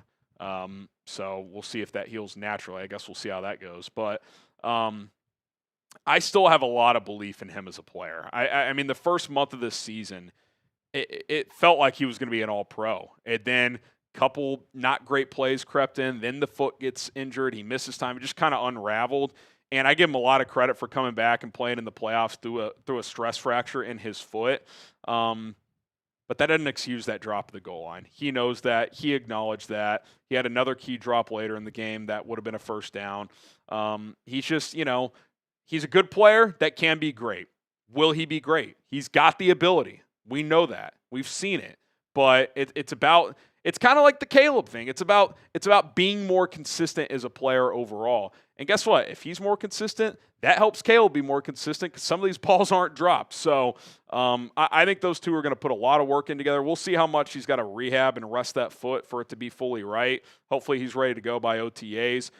Jason Leisure having the note that Rome reiterates that he doesn't need surgery. So there's been mixed opinions on that. And, these Twitter doctors, who knows? They don't have access to what the Bears have access to. But, yeah, we'll see if that's the right call or not. But if he's healthy, I still think he can be a big-time playmaker for this team. Okay, Darnell Wright also spoke to the media, and he is now contract extension eligible, and I thought he had a hell of a year. Second-team All-Pro at right tackle. Chris Emma tweeting that Wright enters the chance to negotiate a contract extension with the Bears. He said, quote, I would love to be on this team for my whole career for sure. That would be great. I would imagine that the Bears and Darnell Wright's representation get to the negotiating table this offseason and work something out. He's earned an extension. He was good as a rookie. He took a step forward last year, and this year he took a big leap. Good fit in this system. Ben Johnson said when he took the job, he reminds him of Penei Sewell with his size and athleticism combo. He is really good in the run game. He's improved a lot as a pass protector. He's good in pass pro as well. He played this year with torn ligaments in his elbow and he played 98% of the snaps. He missed one game. So he's tough. He plays through stuff, and he's really good. I think that's a guy you pay. You look at some of the highest paid tackles. These are the left tackles. 28 to 28 million, or 22 to 28 million there. I think a guy like Bernard Raymond, he's certainly better than Christian Darrisaw is a good comp. Darrisaw was injured this year, obviously, for a lot of it, but I think the talents are similar. But obviously, this is a couple years later now, so with the cap going up, he's probably going to clear that price tag. Highest paid right tackles. I mean, is he going to unseat Penei Sewell? I would think at minimum he becomes the second highest paid right tackle, which means I think he's getting at least $26 million. And look, that's the cost of an elite tackle, man. Like, cost of doing business. You've still got his 4th year left and his 5th year option, so you could spread out the money if you do it properly. So if you can get him on a reasonable deal this offseason, I think that's a no-brainer. I think that's a big hit in the draft for Ryan Poles. And, that was relatively bold at the time. A lot of people liked other tackles in that draft better than Darnell Wright. People liked Broderick Jones better. Paris Johnson went earlier, but people liked him better. And Darnell's been the best one out of all of them. So we got to give Poles credit for that. Everybody ripped him for passing on Jalen Carter, who's obviously been really good in Philadelphia, but Darnell Wright's a really good player in his own right. So that's turning out to be a really good draft pick. Okay, Jaquan Brisker, we hit on him a little bit earlier. Does he get an extension? Does he not? He followed up with the media again today and, talked about last night's loss. He said, I hate losing. It could have been my last time in a Bears uniform. Obviously, I wanted to soak that in, embracing the locker room, embracing everything. I don't know what could be in the future. And look, if this is it, Brisker went out with a bang. I mean, what a performance. I thought he was the Bears' best defensive player last night. He led the team in tackles. He had a huge sack. He ended a drive on his own. He had a sack, a TFL, and a pass breakup on 3 consecutive plays. And on that breakup, he was one-on-one with Puka Nacua. I mean, that is a hell of a series. He played awesome last night. But the reality is for the Bears, they have big decisions to make in their secondary. Kevin Byard's also a free agent. Deshaun Wright's also a free agent. You've got C.J. Gardner-Johnson, who's a free agent. You got other positions on your defense that you're looking to invest money into. Your top 2 backups, Jonathan Owens and Elijah Hicks, are free agents. Like, you're not going to bring all these guys back. You're probably going to bring back one of Byard or Brisker and, maybe 1 or 2 of these other guys, but that's probably at most. Like, they probably want to get younger and faster in certain spots too. I think adding speed to this secondary is going to be something Dennis Allen wants, because it felt like a lot, especially down the stretch, that the Bears were a step slow. Now, not against the Rams. They held up well, and I said it throughout the week. The one thing that benefits the Bears in this matchup against the Rams, even though they have 2 elite receivers, neither are really burners. Nacua and Devontae are not these twitchy burners, and I think we saw that play out. The Bears covered well, and Deshaun Wright was better.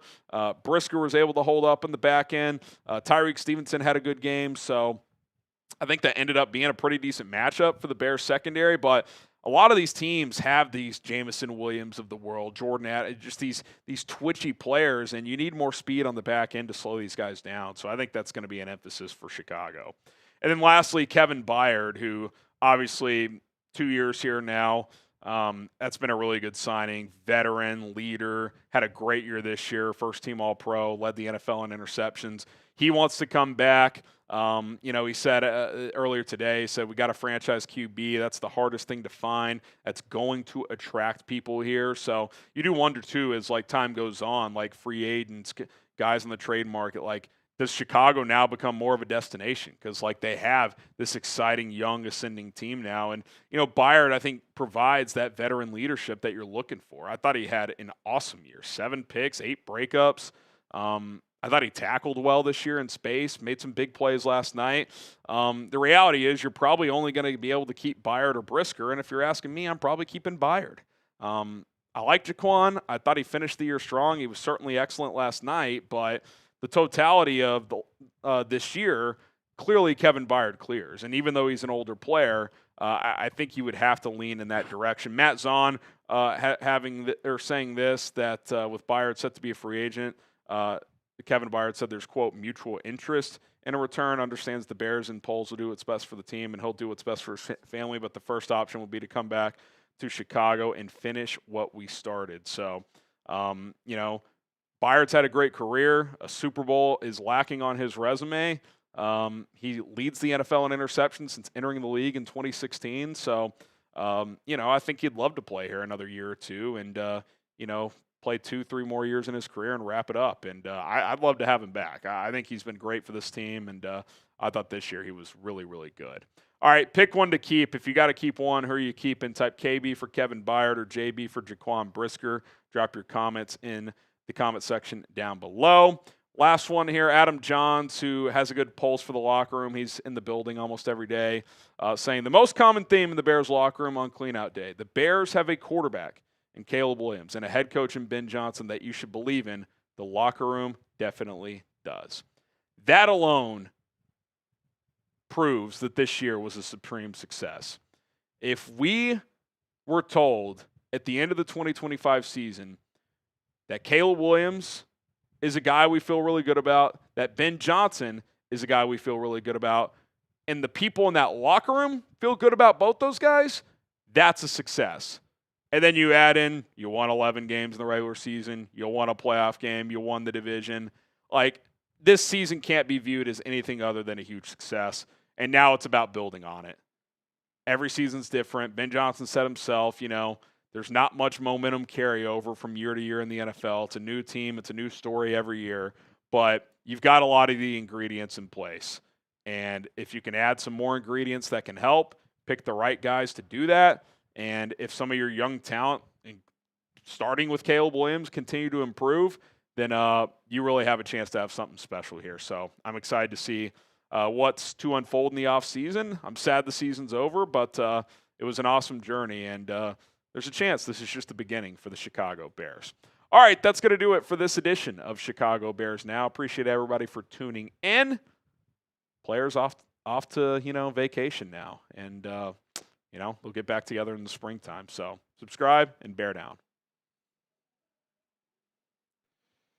Use hashtag Bears or Super Chat to get on the show. We already got some guys in. I know Devin commented earlier. I wasn't going to cut myself off in the middle of the segment, though.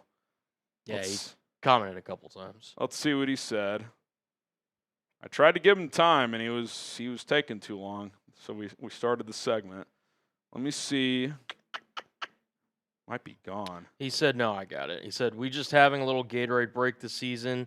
We're going to be straight next year. JD would never throw 3 interceptions in a playoff game. Y'all really thought the cold was going to save y'all. Don't speak on my quarterback again. There's level to this. You got jokes, LMFAO or LMAO.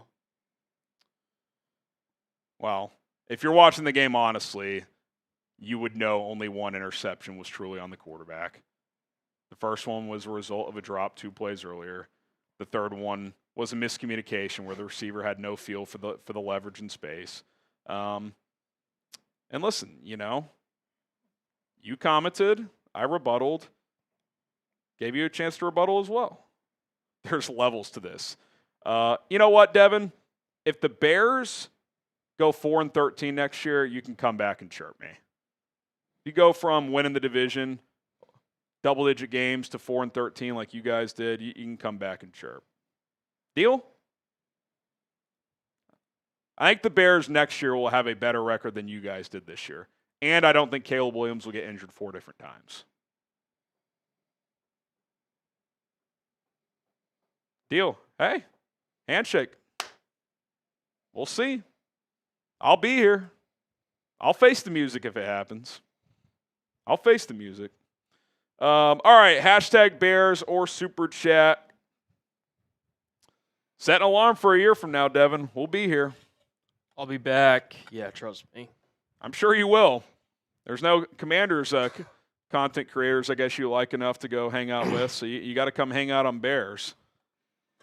Got to come hang out. I'm going to go fill up my water real quick, Colin. I got you. I'll hold it down.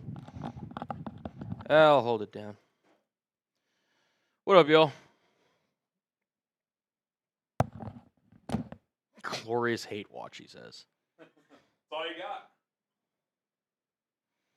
What is your reason for hating the Bears other than, I guess, Caleb and Jaden? What up, Miles?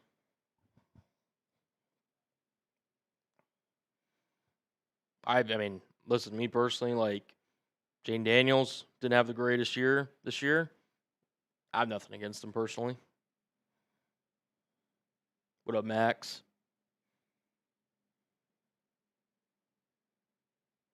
Yeah,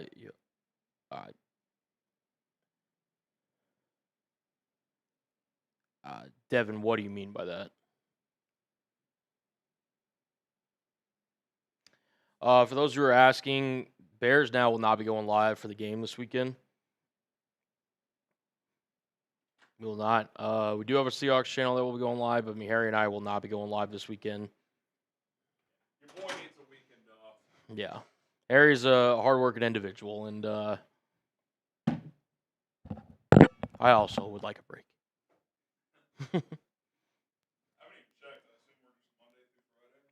That's what I'm seeing. Needs a weekend off. Ryan Poles Jr. says Cole and I will trade for Max this offseason. ... Source confirmed. Is All Poles right. a junior though, or is this just the account? I think this guy's the junior. That's true. This guy's the junior. If you do know Ryan Poles, can you just let him know that we will be bringing Draft Crushers back here soon? Yeah. I know he tunes in, so We'll probably call it next Monday, first one of the year. we can do that. Whenever you're ready. Yeah, I think We can do next Thursday. Whatever works. Gives you more time. We'll talk about it. Whatever works. But those will be returning. Yep. Get in the lab, Seabreeze. Who says I'm not already in? Oh, shit. No, but I mean I'm very curious because I was wanting to see, obviously, how the season ended. A couple different directions, I'll say. Last year it was like pretty like, hey, running back, was a big need for Chicago. This year you go a couple different directions. Yep. I'd say. Yep. Someone's asking about Colson Loveland. Yeah, I was literally about It to- hasn't been reported. I assume he is in the concussion protocol. So, yeah. banged his head pretty hard. Didn't talk to the media today, so I'm guessing he's in the protocol. Yeah, So, which is really unfortunate. I mean, obviously, yeah. hope he feels better. Hopefully he's fine. Hopefully it's mild, off season now. So obviously that'd be a big storyline heading into Sunday if they were still playing. But hoping he recovers and he's just fine. Okay, we'll do some mailbag questions here. # Bears Super Chat. We'll catch up on any of those Super Chats we haven't hit. And we'll get to some # Bears questions as well. Oh, Ben said Lovin had a concussion. Okay, I missed that. Yeah, so, plenty of time to recover. Hopefully it's not too serious. But let's get into the mailbag right now.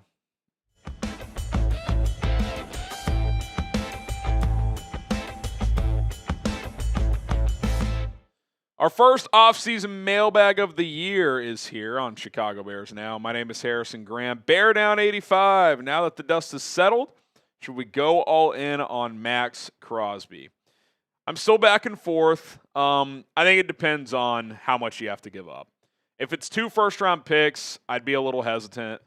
But the Bears are picking in the 20s this year, and that's where you're hoping to be picking next year, if not the 30s. So, potentially I'd be open to it. If you can get them for a first, a day 2 pick, and like a player, if they want DJ Moore, I'd probably be open to that. We'll see what the Raiders do. They got to figure out who their coach is. By the time you're watching this, maybe they have their coach. Does Crosby want to stay? Does he want out? We'll see. I think all that's to be determined. But I do think that'll be a rumor that swirls this offseason. I'll just flip it around and ask you guys, should the Bears trade for Maxx Crosby? Type Y for yes. Type N for no. Certainly wouldn't be against it. He would certainly help this team and this defense quite a bit. Club Dub with the 5. Would you rather have Max or Miles? I mean, I think Miles is a better player. I also think he's going to cost a lot more in a trade. And his contract's heftier for the duration of it. Next year, it would actually potentially be cheaper for the Bears, but after that, it would go up. So, for how much you would have to give up to get him, I'd probably lean Maxx. I mean, if the Browns said we want 3 ones, I wouldn't really blame them. I mean, the guy just set the single season sack record. Sean B., who is trading for DJ with that contract? Great year, fellas. Appreciate the channel so much. I still think there's teams out there that would take on DJ Moore. So if you trade DJ Moore, I'm just pulling it up right now, the team trading for him, the cap hit next year is about $24 million. That's not crazy. And you can get out of the contract after next year pretty easily. So if the team trades for him, wants to extend him to lower the contract, or if it doesn't work out after a year, they can get rid of him. Now, to your point, it's probably not going to be it's not going to be a first. I don't think it's going to be a second or third round pick. You're probably looking at like a fourth or a fifth. You know, is it like Deebo Samuel last year, 5th round pick?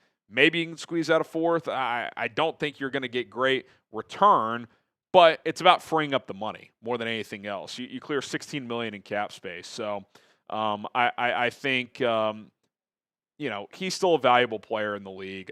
You know, a team like the Titans, the Patriots have a ton of cap space. They could use another weapon. The Raiders, with drafting Fernando Mendoza, get him another weapon. So there would be teams out there that would trade a draft pick for DJ Moore. All right, today's show, new sponsor alert, Mars Men. Fellas, get going with Mars Men. I turn 33 this year. And here's the thing. Most men start losing testosterone around age 30 and about 1% every year after that. When the new year hit, I kind of treated it like a reset. I wanted to feel energized again, not worn down, especially after a long football season. So this year, I'm keeping it simple, and I'm doing something natural that supports my body where it needs it. That's why I'm taking Mars Men. It helps your body unlock usable testosterone so you can feel like yourself again. Mars Men supports healthy T levels, energy, and stamina. It has 8 natural and clinically dosed ingredients, including vitamin D, zinc, and boron, plus more. Mars Men is made in the U.S. and is third-party tested. You can also get a 90-day money-back guarantee, so there's no risk. Worst case, if you don't absolutely love it, you can get your money back. However, 91% of users report higher energy levels, so that's very unlikely. For a limited time, our listeners get 50% off for life, plus free shipping and 3 free gifts at mengotomars.com. It's a perfect way to kick off the new year strong. That's mengotomars.com for 50% off and 3 free gifts at checkout. After you purchase, they will ask you where you heard about them. Please support our show. Tell them Arso sent you. Bears Now by Chat Sports. mengotomars.com. Aaron Acosta, appreciate the super chat. Who do you think they should draft day 1 and 2? I mean, in a perfect vacuum, I would take 2 defensive linemen and either a linebacker or a safety. Like, you know how last year they hit on 4 offensive draft picks? Like, can you hit on 4 defensive draft picks or at least 2 or 3? That's what I would be trying to do, unless, of course, you trade some of your premium picks for an established player like a Maxx Crosby. Marcus, I know this is going to be a DA draft, but hypothetically, if Jeremiah Love falls, would you take him or trade back? I mean, if he was there at 25, I think you'd at least be tempted. I also think there's no chance he falls to 25. But if he does, you'd have to consider it because I think he'd be by far the best player available. But I don't even think he probably makes 15 in this draft. You know, some mocks have him going 3rd. So yeah, I think it's kind of a moot point, but if he did, you'd have to consider it at that point. Subscribe to Bears Now. We got you covered throughout the offseason. It's nice that the offseason didn't start until mid-late January for once. Hopefully next year it starts in February. Hit that subscribe button, turn on notifications. We got you covered here on Chicago Bears Now. All right, impact. Feels like the D-line is the biggest need in the offseason. Who would your potential targets be? We'll do a free agent targets. We'll do a trade targets. But, like, you know, Khalil Mack, Joey Bosa, Trey Hendrickson, those are going to be some names that we'll talk about in free agency. Certainly, we'll see what the defensive tackle market looks like. You know, Crosby on the trade market. Could have Danielle Hunter spring loose from Houston. We'll see. But, yeah, I think, you know, Jeffrey Simmons, getting an impactful defensive lineman or 2 is going to be something I want to see the Bears try to do. DC Viper, could Javon Dexter become a trade candidate after last night? He has been extremely mediocre and just not what we were hoping for as a run defender. Yeah, he's just not very good against the run. You know, he flashes as a pass rusher, but he's not. It's not enough, right? Like if he was awesome as a pass rusher and just not very good against the run, like Javon Hargrave. Like Javon Hargrave at his peak is a really good pass rusher, not very good against the run. But you know what? When you're impacting the quarterback that much, you kind of live with it. He impacts the quarterback, but not often enough to kind of make up for his poor run defense. So you add that all up, to your point, he's kind of mediocre. Like he's fine. I think he's more of a third defensive tackle on a good D-line, not a starter. So, rotation player. You took him in the third round. He's probably second round. He's probably performed more like a third or fourth. Not a bad draft pick, but not one that I'm probably keeping long term. I don't know if he'll become a trade candidate, but it wouldn't shock me. You know, guys like this get moved entering their last year. Maybe they trade him to a different scheme that fits him better. So certainly not off the table. Who do you guys think wins the Super Bowl this year? We're down to 4. Type LAR for the Rams, SCA for the Seahawks, NE for the Patriots, or DEN for the Broncos. Oscar, since we need a running back coach, let's sign James Odunze since he knows what's best for the Bears. Yeah, you know, I'm never going to – I shouldn't say never. I try not to, be that guy of, advising other parents because, as a parent, it's I know best for what's best for my kid, right? Me and my wife. Those are our decisions. But, I don't know, man. When you have a kid playing in the NFL and you're chirping all the time and then your son makes a couple of critical mistakes, I'm not saying it's fair for people to come on the attack, but you kind of open that door, right? My advice, go touch grass. Get off the internet. That's me included, by the way. Season's over. I'm going to try and scale it back a little. But it probably won't happen. Dennis, does left tackle concern you enough to draft one? I don't know. I want to know more about Ozzy's situation. I doubt they would draft one early, but day 3, there's always depth guys you can find. So, maybe they sign a guy in free agency for cheap, a swing tackle type. I do think that's going to be a storyline. It's unfortunate because you were kind of set. Even if Ozzy's your weak link, you're like, okay, he's plenty good enough as a starter. We've seen that. And then late in the game against Green Bay, he has that patellar injury. So we'll see what happens. But, yeah, I think it's certainly a possibility. I don't think you do it early in the draft, but I think you're going to have to add to that position.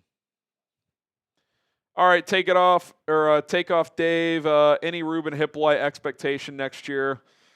I'm hoping, this is a big offseason for him because I think they drafted him because what we've said throughout this live show, if you're watching live, I think they want more speed on that defense. That's why they took him.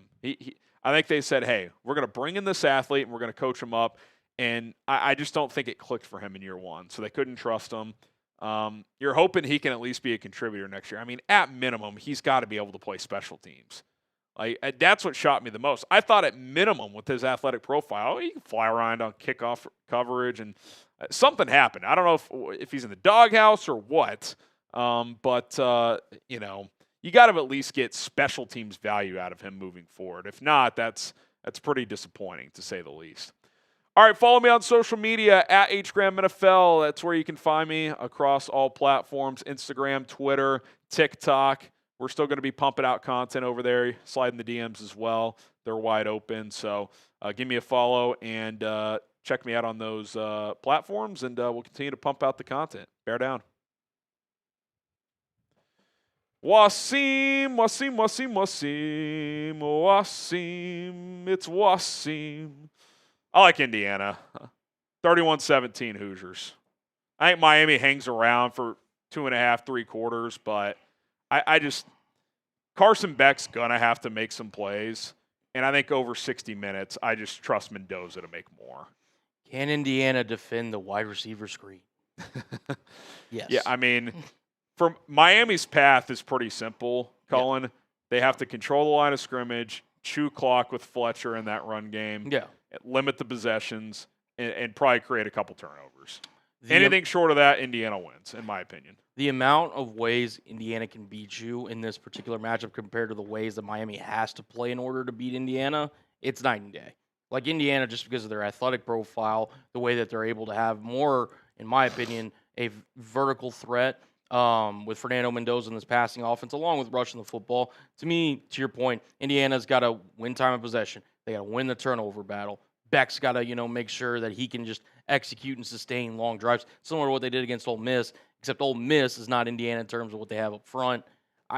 Listen, if Miami pulls off this upset, it'd be to be honest, one of the crazier upsets we'd seen in the national title game in recent memory, but give me the Hoosiers tonight. Yeah, look, Miami's stout in the trenches. They can run the football, but if I'm Indiana, it's simple. I'm making Carson Beck beat me down the field because I don't trust that he can consistently. So give me Indiana, 2-touchdown win.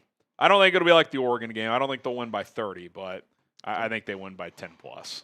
7.5-point favorite Indiana is. I like an Indiana cover.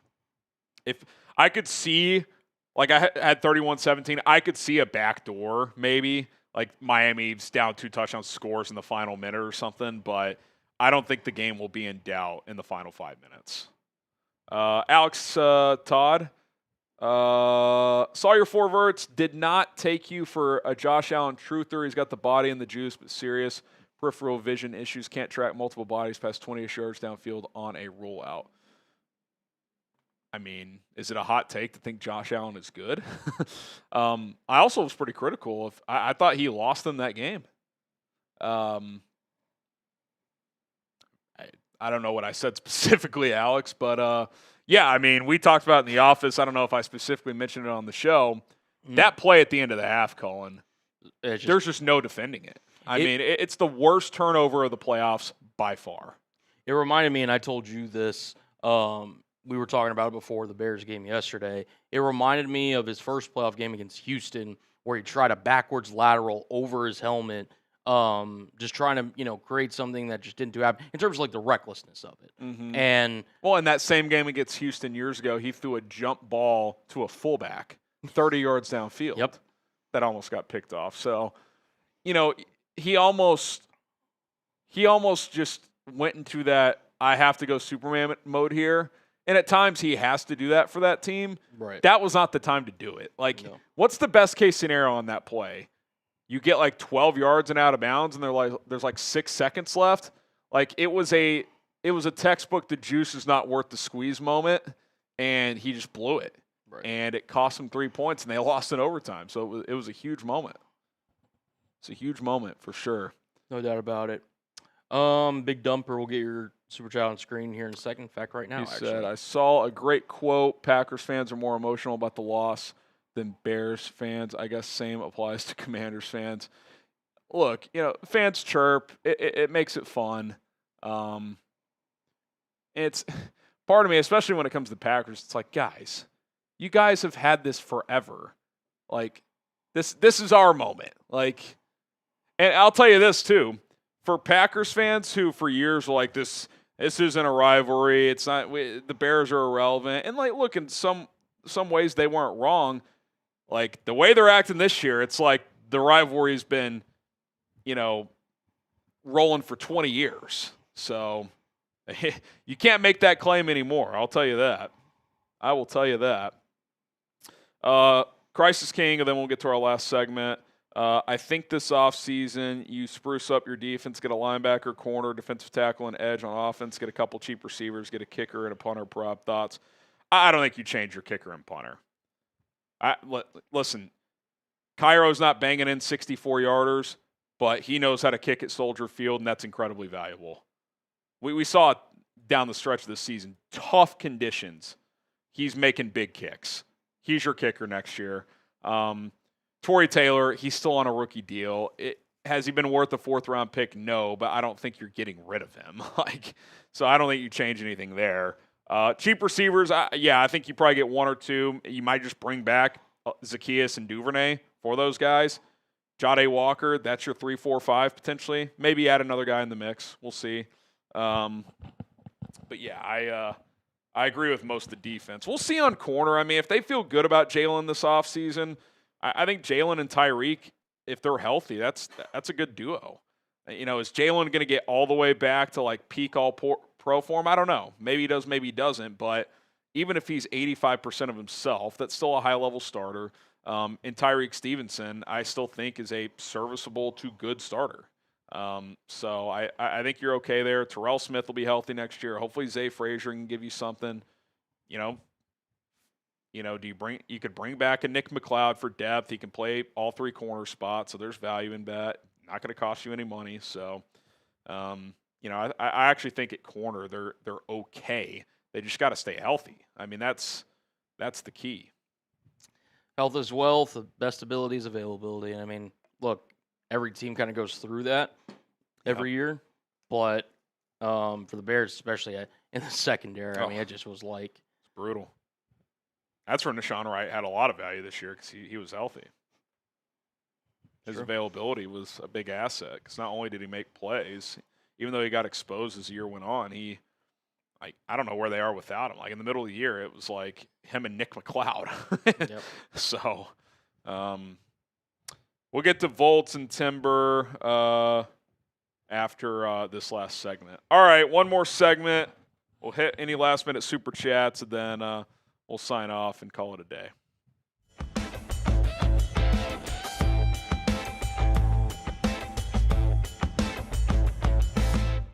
The Chicago Bears have 23 players set to become free agents this offseason. We're going to go through them and kind of react, give some early thoughts on whether or not I would bring them back or not. This is Chicago Bears Now. My name is Harrison Graham.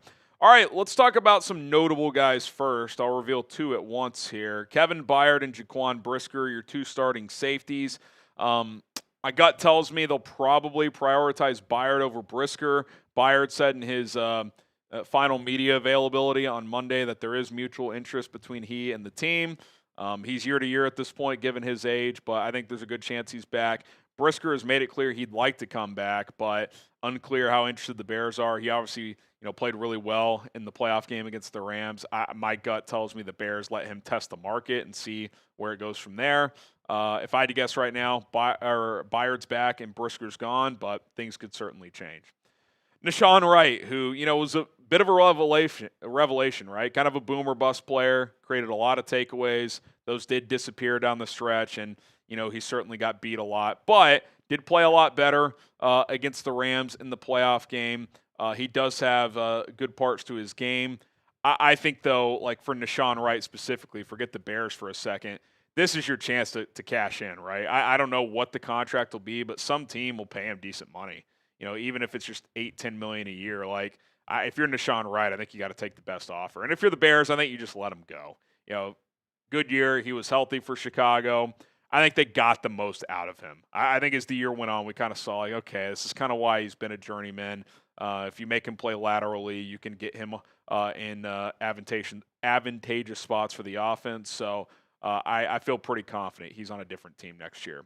What about C.J. Gardner-Johnson? Obviously, when they brought him in the middle of the year, it was a calculated risk given how the prior 12, 18 months has gone. He had kind of rubbed a couple teams the wrong way. The Eagles traded him to the Texans. Texans cut him because that wasn't working out. And look, when he first got here, he played really well, and they needed him bad.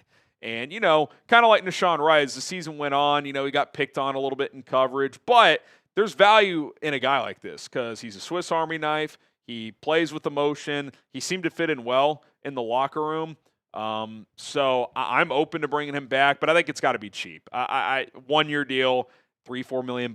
Like, I'm not paying C.J. Gardner-Johnson big money, and I don't think he is either. So I think, you could kind of treat him like, hey, go test the market. If some team's willing to give you $6-7 million, hey, we appreciate it. You helped us out. Come back to the table. If you're not getting those offers, we'll have a sitting offer for $2.5-3 million. That's kind of how I would approach this with C.J. Gardner-Johnson. He's got limitations, but he also has versatility. So, I wonder, too, do the Bears consider him more as a safety option next year and not a nickel if they bring him back? So all those things would be under consideration. How would you order these free agents? So, for example, I'll order them for you. I would type 1, 4, 2, 3. Kevin Byard is who I would prioritize. I'd go Gardner-Johnson second, so that's 4. Brisker third, Nahshon Wright fourth. So 1, 4, 2, 3. Does that make sense? Order these guys in order in terms of how you would prioritize whether or not you would bring them back. I would prioritize Byard first, C.J. Gardner-Johnson second, especially if it's cheap. Brisker third, who I think is better than Gardner-Johnson, but will cost more. And then Deshaun Wright, who I think maxed out this year here. All right, some other defensive backs who are going to be free agents. Nick McLeod. Listen, he's a great guy to have just on the 90-man roster, battle for a roster spot. He's versatile. He can play on special teams. Vet minimum type player. I'd be open to that. Jalen Jones, special teamer, same deal. Be open to bringing him back. Jonathan Owens, Elijah Hicks, probably bring one back. If they're both vet min guys, and sure, you could bring them both back. None of these guys you're breaking the bank for. So it's kind of who you value. Who does Richard Hightower want back on special teams? He'll have some say with those back into the roster spots. We'll see who they prioritize there. How about Case Keenum, who I think played an underrated role on this team? They did what they should have done last year, which is bring in a veteran quarterback who can be a stable voice in that QB room and that locker room for Caleb Williams, but also for Tyson Bagent. He talked about contemplating retirement after last year. Ben Johnson sat him down. They had a nice conversation. He convinced him to play this year, and I think he was a big asset to this team. I would like him back in some capacity. And by the way, when I say in some capacity, I wouldn't rule out a coaching spot. I have no idea if Case Keenum wants to coach, but you see some of those NFL film things mic'd up and the way he's talking with Caleb and he strikes me as a guy that if he wants to go into coaching, I think he can do it. Offensive quality control, assistant quarterbacks coach to get a start, whatever the case may be. We'll see if the Bears lose any other assistants, but seemed like he fit in well. Seemed like him and Ben get along well. He was basically an extension of the coaching staff. I'd also be open to bringing him back as the third quarterback again. Most teams like carrying 3 now. So I'd like him back if he wants to come back, but he may just say I'm done and I'm going to go, hang out with my family and call it a career. So we'll see what happens. But if he wants to come back, I would like him back. Not going to cost you much money. And who knows, maybe it's a spot on the coaching staff. Okay, skill player free agents. Travis Homer. We know Richard Hightower values him, so I wouldn't be shocked if he's back as like your RB4, but really a special teams guy. Olamide Zaccheaus, Devin Duvernay, and Durham Smythe as well. The 2 guys I would prioritize here are Duvernay because as the year went on, I think he really got into a groove as a returner. He also made a couple timely plays at receiver. He's a good wide receiver 5. If you need him to eat up some snaps at receiver, he can do that. Durham Smythe played a super underrated role on this team. Really good blocker. He can catch those check downs, safety valve, all that stuff. Perfect tight end 3 for this system that is going to utilize 12 and 13 personnel. So I'd like those guys back. I'm kind of indifferent on Travis Homer, but Hightower values him, so I got no problem with that. He's not going to cost you money. And Zaccheaus, at times underwhelmed, but I think as a wide receiver 4 is a very good player. Wide receiver 3 is a little underwhelming, but if you move on from DJ Moore, maybe you bring back OZ and him and Jade Walker compete to be that third guy. That's certainly a possibility. So, again, none of those guys are going to cost you a ton of money. So you pick and choose which ones you want back, and you go from there. All right, today's show is sponsored by Prize Picks. Whether you're starting a new routine or making player picks for the first time, trying something new can be hard, but in life and on Prize Picks, it always feels good to be right. With high-pressure playoff matchups every weekend and elite hoops action almost every night, the action never stops, and Prize Picks lets you take control. Prize Picks is the only app that offers stacks, meaning you can pick the same player up to 3 times in the same lineup.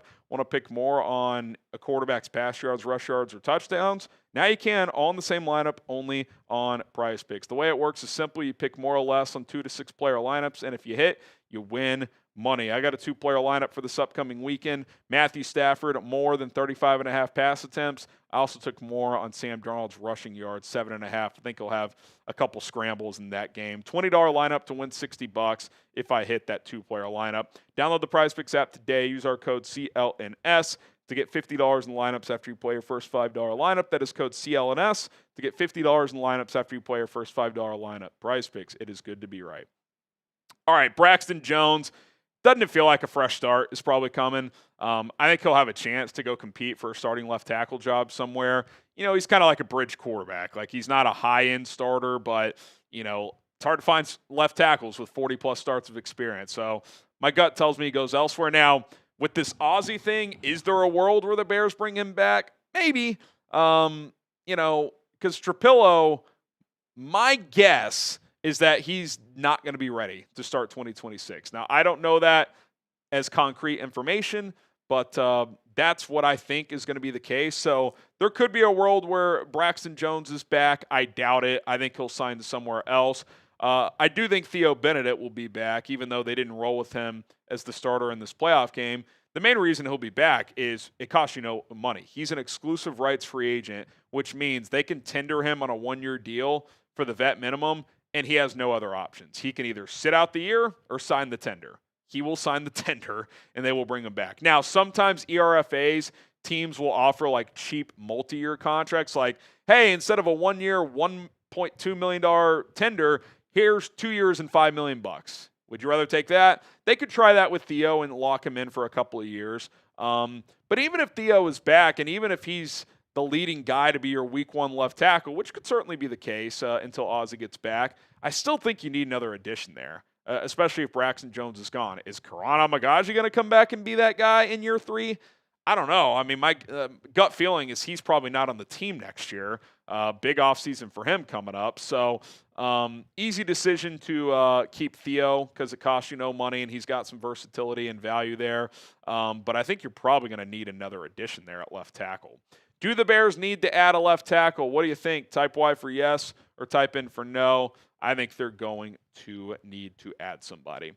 What about Ryan Bates? Kind of feels like his career might be done, especially considering he was not even under consideration to play at guard at all this year. He was only on the field goal unit team.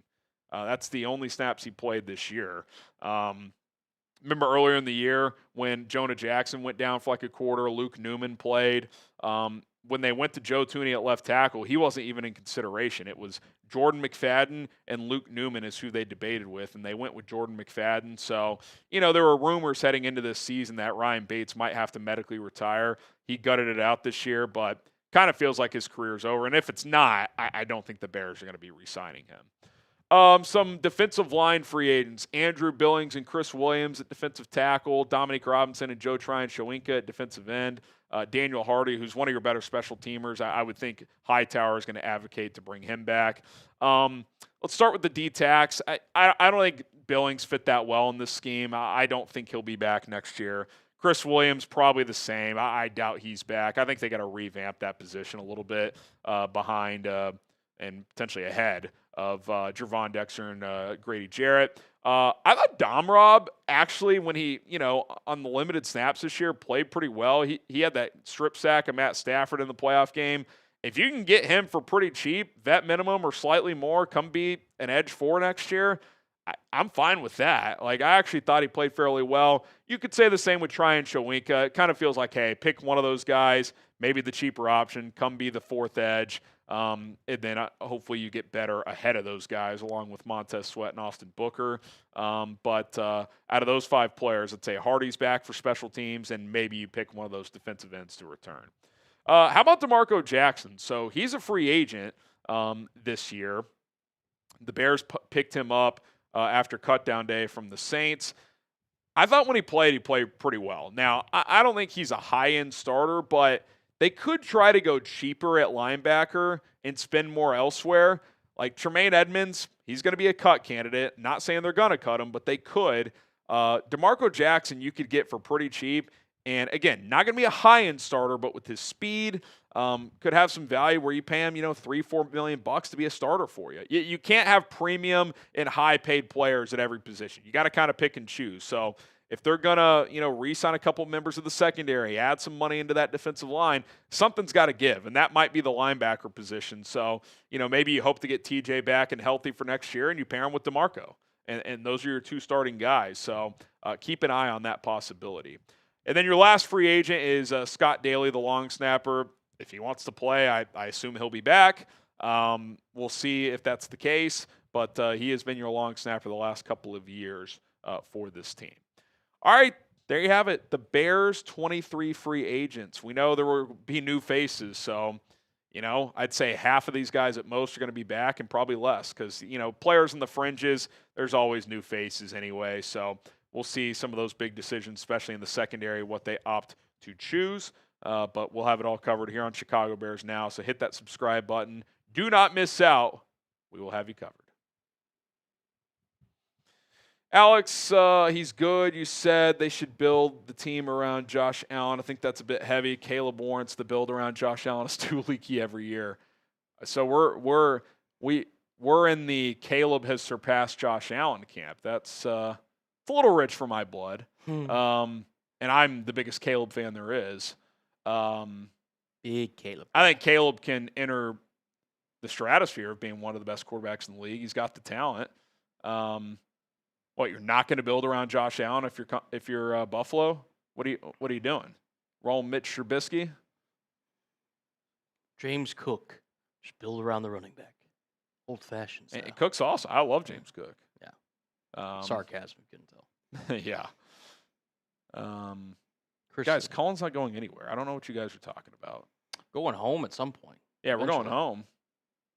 Watch the national championship game. You doing anything for it tonight, or are you just going to watch it? No, I mean, I got to get excuse me. I'll be watching along with getting ready, getting Jags ready for tomorrow. But, yeah, never stop working. But yeah, Colin's added Jags to his plate. We launched the Jags channel, and he's hosting that. But that's just, hey, he's just adding to his skill set, adding to his plate. He's not going anywhere. Becoming a more versatile employee. Exactly. All right. Fun show. Offseason is here. Thanks to everybody who tuned in. Even you, Devin. I'm all for the back and forth conversation. All for the back and forth. He's not a Jags fan, but he's our Jags host. Listen, he got offered an opportunity to be a host of that team. We needed someone to step up, and he said, I'm in. Let's do it. Maybe it becomes your AFC team. We'll see. That's your biz. I'm a one-team kind of guy. I'll be honest. That's your biz, yeah. Hey, try to do the best coverage of Jaguars I can. So, it's ultimately the goal. Kyle Monungai Glazer. I'm not trading Cullen away for a first-round pick. Sorry. You're our guy. Appreciate that. All right. We're out of here. Peace out. We'll have more content tomorrow. Bear down.